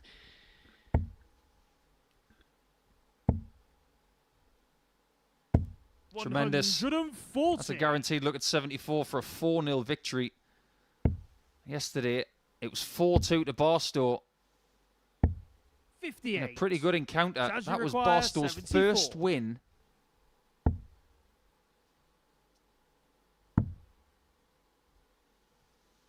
Lay up and lead 34. tops. Can you require 150? One more dart and you're done for the day. Do you know what? That popped into my head. He does spend a lot of time with Connor. 48. Well, there you Judge go. require 40. That was a shot to nothing. And it may be nothing he walks away from Game shot. because he has Underman. lost by 4 Just legs to Barstow. 0. A quick game in just over 9 minutes.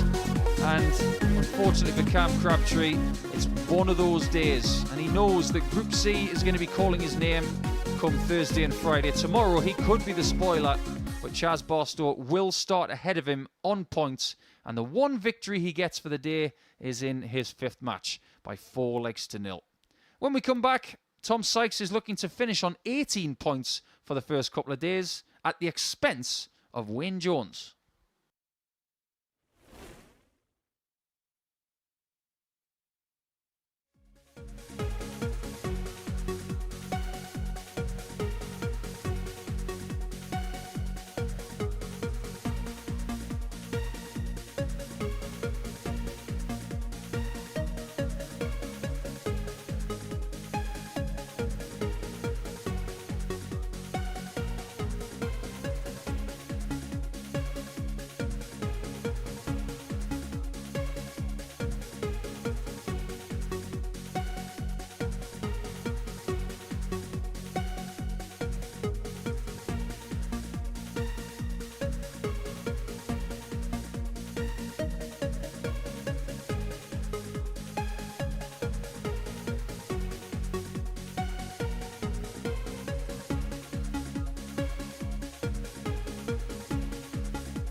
Welcome back to the MODUS Super Series. We are in the midst of Champions Week, and before the break, Chaz Barstow got the better of Cam Crabtree by 4 legs to 0. So it's all about the battle for supremacy in Group A. Sykes and Taylor involved in our last 2 games. We kick off with Tom Sykes in action up against the Wanderer, Wayne Jones, both tied on 16 points at the top of the table. And before we get this one underway, I just want to continue the conversation that the guys in commentary had in the previous match about darts being involved in TV shows. Now, a dart was once used as the weapon of choice in the TV show Death in Paradise, so you can add that one to your catalogue.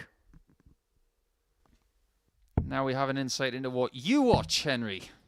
Never seen it. Know of it, though. Darts and Paradise together. What do you make of that, Laura? Well, there are a few choice locations to go and throw a few arrows. I think there's one happening next year, maybe, over in Costa Rica. I've seen that advertised a few places. Aha, you're talking about CDC darts. They look after North America, but they are branching out into Central and South America. They're actually going to be going to Santiago as well. I've already had a word with him saying, well, if you need any help. I could be an ambassador leg, for it's Tom South to throw American first. darts. You know, just Game on. fly me out there whenever you want. Well, it's a bit chilly in Portsmouth today, but I guarantee you the weather in Santiago might just be a little bit rosier. But things are very rosy for Tom. 140. He's in that situation again that he had earlier. Whereas the worst possible outcome is him being 2 points behind going into tomorrow. 100. However, that scenario that Henry mentioned a little bit earlier, the fact that he is dead level with Scott Taylor in a lot of metrics, 96. points, leg difference, legs won, head-to-head record, that could change in the next couple of matches. Tom wants to be top of the 41. table for the second consecutive day, to have the chance to go wire to wire from start to finish in Group A, to have those 2 days off. 133. Yeah, I think when you've got the players, as we've got the table at the moment with Wayne and Chaz Barstow and Cam Crabtree all kind of sat there, when you're at the top of the table and you're in such a tight competition, these are the games that you feel you kind of have to win. Tom, you require 132. It's a different kind of pressure.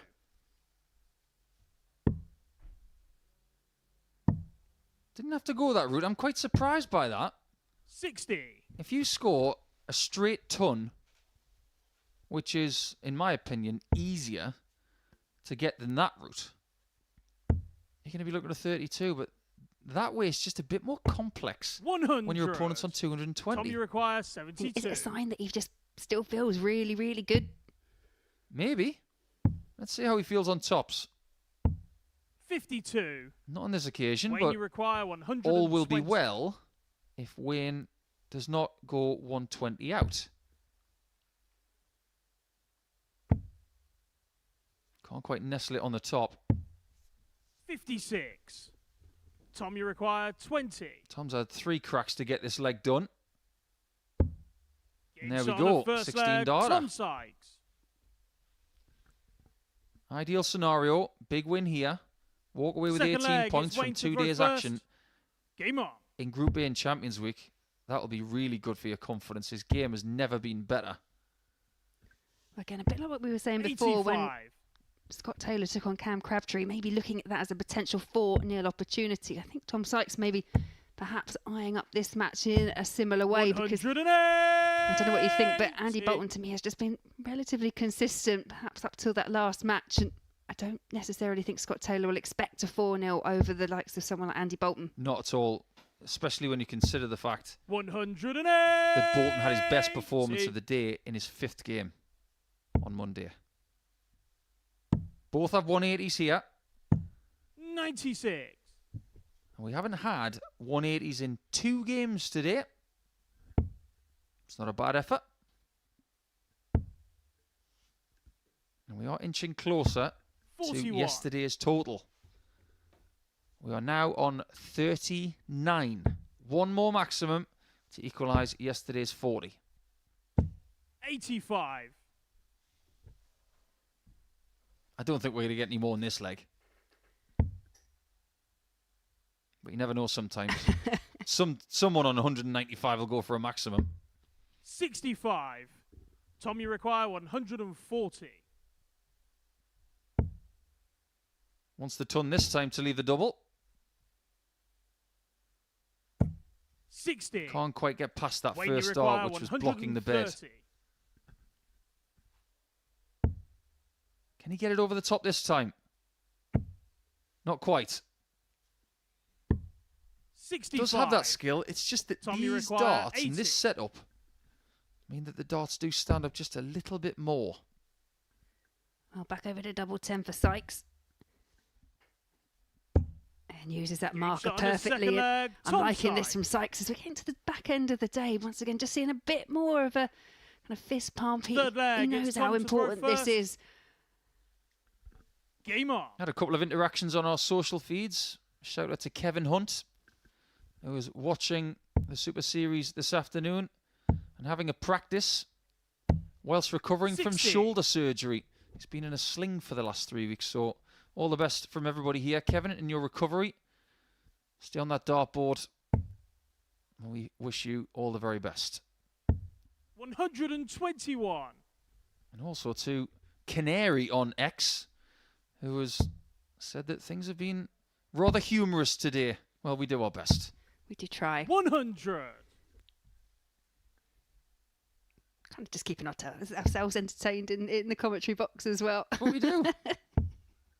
Come and spend some time with us and watch some darts at the same 60. time.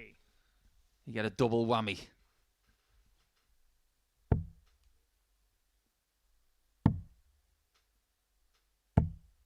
$44. If Wayne Jones was going to go to a fancy dress party, who do you think he would be dressed as? I've got an idea for him. Go on then. Wayne Campbell. Party time. Excellent. Ah. 140. Likes rock music. He does. He'd have to walk in with a cap, a black wig, jeans, black t-shirt. He'd have to have $5,000 in his hand. 139. Because we got $5,000. It's a really famous scene, by the way. This week, he doesn't want $5,000. He wants $20,000. So that is a dare 40. for Wayne Jones if he wins this Tom, week. you He's require got to sing, 158. I've got $20,000, so to speak, because it's actually pounds. Yeah, I like it. I could also see him kind of rocking out in a nice kind of... Game shot on the third leg. That Tom was Sykes. excellent from Tom Sykes. Oh, my. I don't think Fourth Wayne Jones leg, is going to it's get Wayne to go $20,000. first. When your opponent's Game doing on. that to you, that's his biggest finish of the week. The second biggest of the day. And Wayne's World, party time, excellent. Psych. 85. Yeah, absolutely. Very good.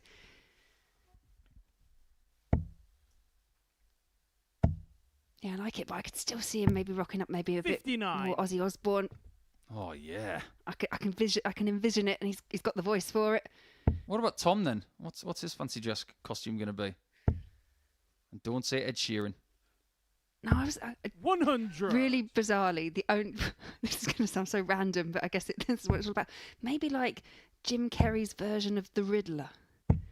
85. Oh, that's a great shout. Edward Nigma. I think you just say hello to the nail's head because you've just hit it. I don't know why. I can see it. 85. I can too. That's really good. In the Riddler costume or as the scientist as Edward Nigma?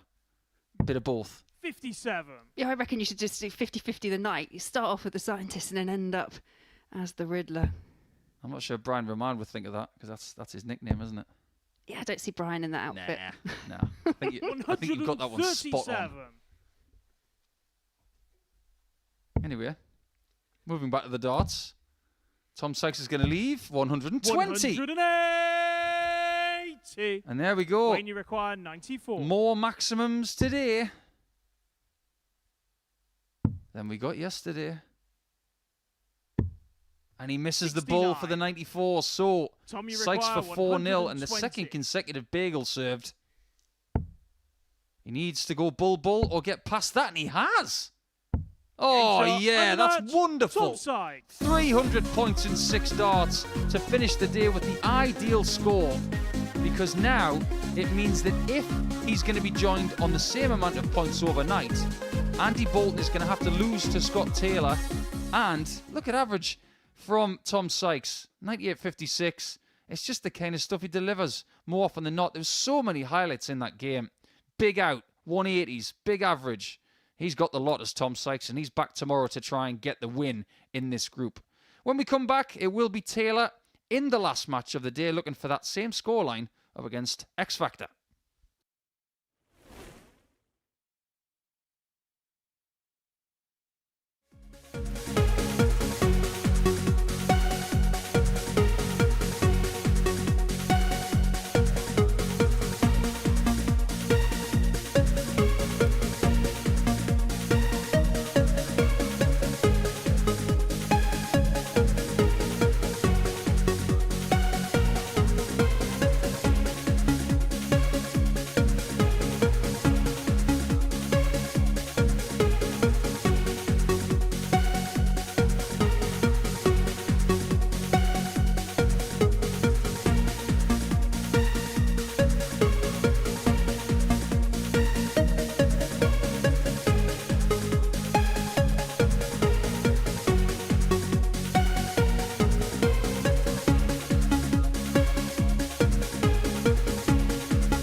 Welcome back to the live lounge in Portsmouth for the MODUS Super Series, where it's time for our final game of Tuesday's action.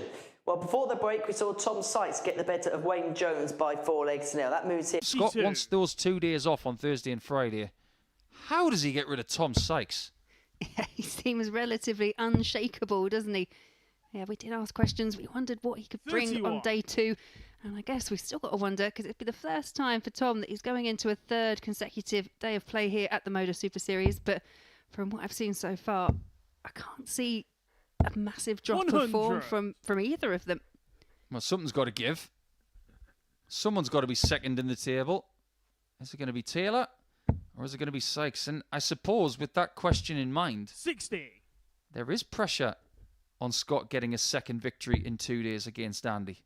Because if he doesn't, and Sykes 100. beats him tomorrow, he's in the wind. Yeah, you want to be as much as possible in control of your own darting destiny. And in this round-robin format, 140. for Tom and for Scott, it's very much about beating the rest of the field and then trying to beat each other. That's the only defence you can have in a Group A 58. situation.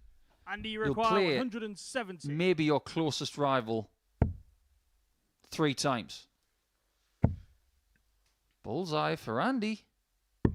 145. Got a few attempts at that now. Scott, you require 161. But Scott can only play 3 times against that person who's trying to deny him the top. It's 1-all. 65. And if we And boil you it down, require he can only play him 25. once tomorrow. It can only affect that. He can't affect anything else. Game Bolton shot on takes the first leg. Andy Bolton. And he's got form for this. Because yesterday when he played his last match, he won with a 96 Second plus leg, average it's against Scott to throw Barstow first. and finished Game on. strong.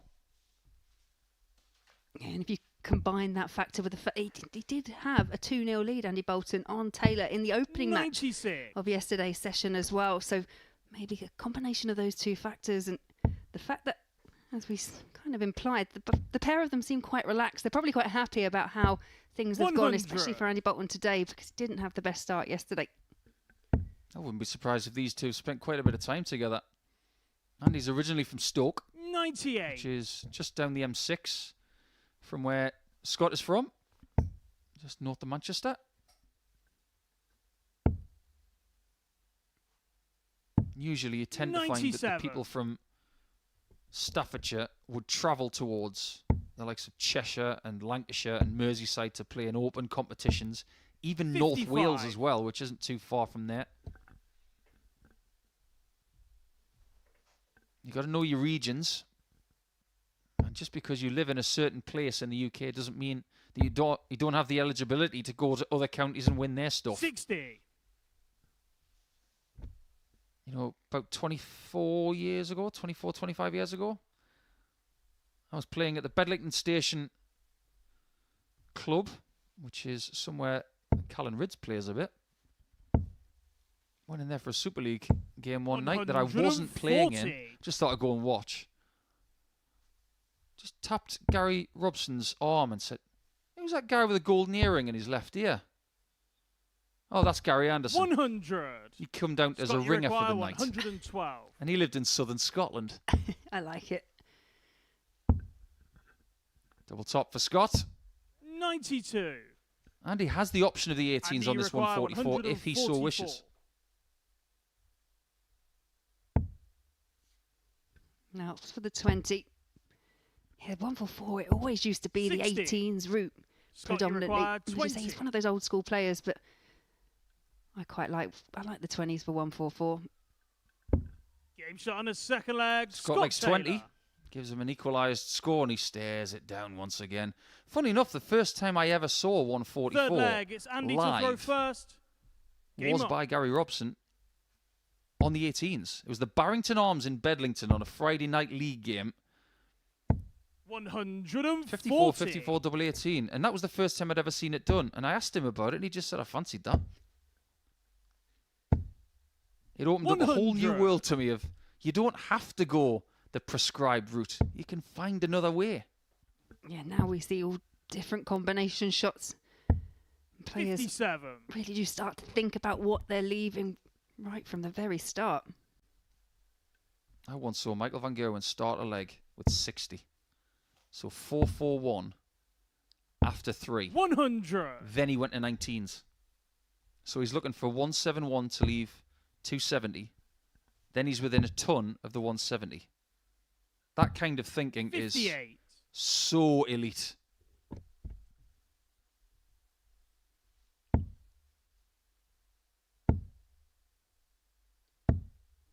$26.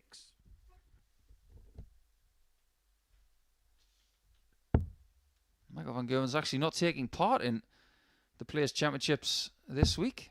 Taking a bit of a break already. 59. I'm sure he'll be taking part in a lot of action. Not just Premier League over the next few months. The UK Open's not too far away, and there are qualifiers taking part at the minute. Connor Scott has qualified. He was here recently. He's going to be at the UK Open. Leonard Gates has qualified, as per Laura's news 90. yesterday. Yeah, it's one of those. It's kind of, we call it the FA Cup of darts, but it's one of those exciting tournaments. It's where you can see such the new stars kind of emerge 96. and arise. I wonder how many days it's going to be before Paul Hogan qualifies. That's usually just a given. You do find you've got players like that, haven't you? I always think of, I think it was Davy Richardson, the amount of times he went through a qualifier to qualify for the World 140. Championships. There's just And players he that just know required how to 91. do what to go through a qualifier. Yeah, I know Dave quite well. Fantastic player. 99. 73. And a chance for Taylor to break. Scott, you require 45. Should be 5 for tops.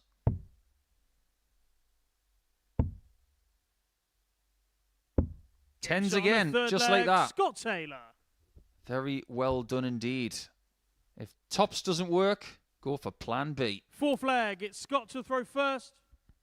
A bit of a shake of the head there from Game Scott. Just wonder, obviously we're coming to the end of the second session and maybe a bit of fatigue starting to set in. This is the 8th consecutive day for Scott Taylor at the Oki. Oh, excuse me, did have Sunday off for a bit of 95. respite. It's not a lot though, is it? Because you're constantly thinking about what's happened the night before. The adrenaline may still be pumping. 100. But you were here last Tuesday for when Taylor was playing day 2 of week 12. This has been finished 3rd in Group A last week on 18 points. 134. If he wins this game, he will have 18 points after 2 days. Last week's Group A was won with 20. 132. This one's not going to be won on 20. Scott, you It could require even be won on 147. 28, which is a record equaling number. It's been done 4 times. But nobody has 36. ever had the magical 30. And you require And that's not going to happen here 170. this week either.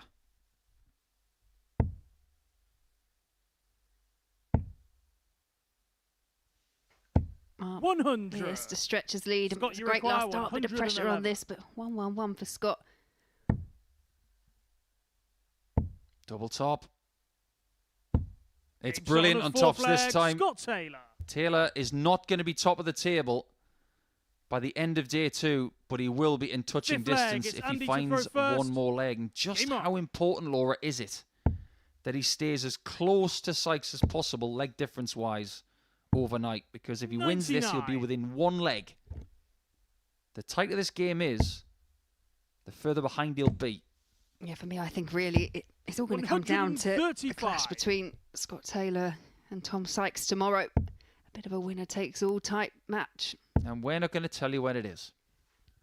You'll just have to stay 100. tuned to the social media channels, and we will let you know when Taylor plays Sykes. I don't actually know at this 137. point. That's why I'm saying that. But I sneakily want it to be game 15. It'd be wonderful, wouldn't it? Wonderful for us, perhaps not so much for 98. Scott and Tom. It's a bit like getting a fixture between Liverpool and Man City, and then it's towards the end of the season. You are going to put it at prime time. And it will be live 59. tomorrow. Everything's live on the MODUS Super Series YouTube channel and on Sporty Stuff TV tomorrow. Make sure to hit that subscribe button and you won't miss a trick. 100. Scott, you require 170.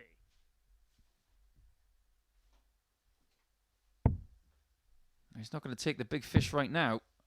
And Andy could take us just a little bit 90. closer Andy, to you a last require leg decider. 104. If he gets another 104 checkout.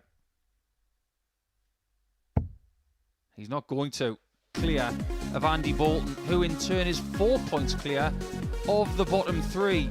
So it looks fairly academic when it comes to what we will see tomorrow.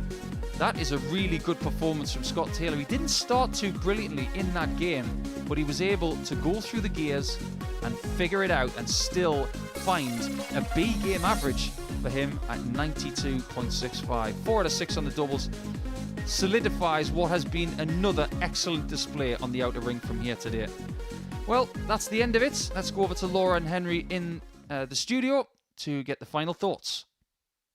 Well, what an intriguing second day we've seen here at the MODUS Super Series Champions League, definitely living up to its billing so far. And Laura Turner alongside me in the studio. We have got a battle royale now for the first place tomorrow. Yeah, I think we were just saying it, weren't we? I cannot recall a time when it's been so tight at the top of the table, been dominated by two players so fiercely. I think, is there a leg between it? I'm trying to keep up. I've got fingers and toes going on. But at one point, you just could not physically separate them by a tiny part of their average. Very exciting. It certainly does set it up. But what it does set up for tomorrow is the role of spoilers, because it feels like the way things are going, the winner of that head-to-head between tomorrow probably goes on and wins the group. Yeah, I think so. I just don't see the way that Scott and Tom have been playing. I just don't see them dropping off enough to obviously, I just think that they're just too strong. They're too dominant. I can see them running through the rest of the field once again. It's like, see, they get a bit lucky against Chaz Barstow, but just dug in and proved why he's there, sat at the top of the table. So yeah, I think it's going to be very, very much a head-to-head. It's just felt like the rest of the group have tried their best, but they just haven't been able to keep up with the sheer consistency of both players. Yeah, and every time that they've had a question thrown at them, and again, I'll bring up the Chaz, he had 102 average. It was his best performance of the day and still lost 4-2 to Tom Sykes. They've got answers. Every time they've gone behind, they've just found another gear, and that's why they are where they are. Well, Scott Taylor was the man who won the head-to-head between him and Tom Sykes. He also went on and made it into 18 points, and he's downstairs with Paul Nicholson. Scott, what a great day. And after what happened last Tuesday, I suppose you're very happy with how you've performed on day 2 here in Champions Week. Oh, definitely. The aim today was just keep the pressure on Tom really and beat him when I had the chance to. I managed to do it and luckily got through all 5. So, are you aware of just how close it is in the table going into day 3? I know it's close, but it don't mean anything. I've just got to win one game at a time and see what happens tomorrow. What was it about your performances today that pleased you the most? Finishing at the right time. I pulled a few shots to beat Tom 4-0 and 4-1, and then that one, I can't remember what it was, 101 I think, to beat him. That was, just take a breather and so. How's the energy levels? Because obviously last week was quite an intense week. You played 6 days. You had Sunday off, and now you've played 2 here. How are you feeling? I hit a wall this morning, I'm not going to lie, but I managed to come through and win all 5, so I'm feeling better now.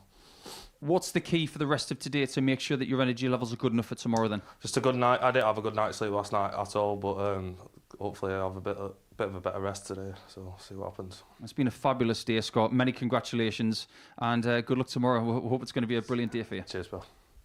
So Scott Taylor completing the card on day 2. He moves on to 18 points. Let's show you how today panned out then in full. These are the results from the 15 games that we have seen today. It began with a 4-0 win for Andy Bolton against Chaz Barstow, and then a sea of gold amongst the names of Scott Taylor and Tom Sykes. We'll talk a little bit more about them two in just a second, but I just want to have a little bit of a chat about the chasing pack, and it feels like, look, it was open going into today. The bottom 4 players set it by 2 points, but Andy Bolton's made that 3rd position his own today. Yeah, he really has, and I think he'll be pleased.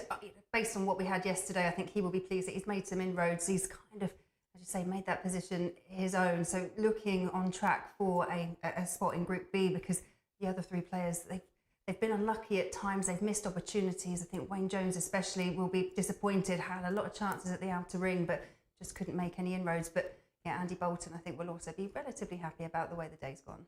And there was signs, wasn't there, on day one, the way he was playing, the averages that he was putting in, that it was there for him, and he's taken that into day two. He's played to a similar level, and this time he's got the results for it. Yeah, I think all barring just that one game, he's been relatively consistent. It's what we expect from Andy. He's obviously came in as a real favourite for the title for the tournament, but I think none of us really predicted that with the likes of Tom and Scott would be quite so dominant. So just to keep himself, obviously not within touching distance, but just I think now it's just about making sure of that Group B spot for him. Elsewhere, Chaz Barstow, it's a really intriguing week as far as he's concerned. He's lost of 102 average so far this week. He's not played bad, but he's just not been able to get results. No, and I think you can probably look at those bottom three. It's consistency for me. I think they've had moments of absolute brilliance, and when Chaz hit the 102, he actually ended up losing that match, but he took some of that forward and obviously got that victory over Crabtree in the end. Don't worry, it's not an easy name to say, as I know too well. Yeah, so I'll just go for Cam, but yeah, obviously got that victory over Cam in the end. I think results-wise, it feels quite fair based on how they've all performed throughout the day. They've all picked up a win each, but that's why I think we've got those dominant two at the top, and it's just allowed Andy that to kind of almost secure that position for Group B. For Cam and Wayne, is tomorrow just all about trying to get yourself in as good a stead as possible for what it looks like is going to be a Group C campaign? Yeah, and I think you mentioned it earlier. Obviously, Cam perhaps wasn't quite feeling 100% himself, so just a day to kind of just see what you can do, relax on the oche. If you're kind of resigned to the fact that you're going to be in Group C, it's just like you say, preparing, making sure you go in there with a bit of confidence, perhaps pick up a couple of extra wins, have them under your belt, and for all three, or for all of them going into the next group stages, I think that's quite key. Just finally, let's head back to the top of the table then, to Scott Taylor and to Tom Sykes. I want to talk about Tom in a little bit more depth now, because he had a very good first day, but I suppose naturally the question marks are, when a day's that good, can you back it up on day two? The answer was quite emphatic. The answer was yes. Yeah, it really was, wasn't it? We kind of drew parallels from when he was here before. I mean, this is the first time he's actually joined us in Group A. So it's just whether you can maintain it for a third day. But every question that he's been asked, he's very much found an answer for. We've had some absolutely amazing averages. The 109 yesterday, 107 today. And yeah, he's been the top performer for me. But again, Scott Taylor, it's the resilience of him. Whenever he finds himself slightly adrift or slightly behind in a match, just has that extra gear. And as far as Scott Taylor, he's just continuing to carry on the momentum he built up last week. Yeah, it's amazing. Some people, obviously, some players, I think, would find that very, very difficult, but Scott seems to be enjoying it, taking it all in his stride. This is his eighth day after from last week. He's got another day tomorrow. He will benefit from topping the group, but I think for him, if he can beat Tom Sykes, he puts himself in a very, very good chance of doing that. He most certainly does. Right, let's have a look at the table then as day two comes to a completion. Tom Sykes and Scott Taylor, well, they're jousting pound for pound, aren't they, at the top of the table, separated by just a solitary leg on legs difference. Andy Bolton on 10 points in third. He's 8 points adrift to the top two, but 4 clear of Chaz Barstow in fourth. He's pretty much an island at the moment, is the X factor, whilst Rain Jones and Cam Crabtree are the bottom two players in that particular table. And I suppose the issue tomorrow will be for the player that misses out on qualification is what kind of effect that could have on them going into a Group B campaign. Yeah, for Scott, obviously he's kind of experienced that last week. He was very much in the running at the beginning, had a really bad Tuesday, had a better Tuesday this week, but found himself in third position before then qualifying for finals night. And obviously we know what happened after that. So he's been there before. For Tom, it's new territory, and having led for the last 2 days as well with Tom, I think he's going to want to keep that. To lose at the very last moment, that would hurt. But ultimately, they're playing at the level they're playing. If they can take that again into whoever goes into into Group B, then yeah, they're going to be a challenge. They should make it through. They should make it through. Well, Pancake D here at the Super Series, I have to be said, it's been flipping brilliant, hasn't it? Yes, indeed. Yeah. Very good. I've been waiting all day for that. Right, Laura, thank you very much for your company. We'll see you first thing tomorrow. Well, we'll see you first thing tomorrow as well. 9:30 here on Sporty Stuff TV and on the MODUS Super Series YouTube channel, where Sykes and Scott top the lot, and they are going to battle for supremacy.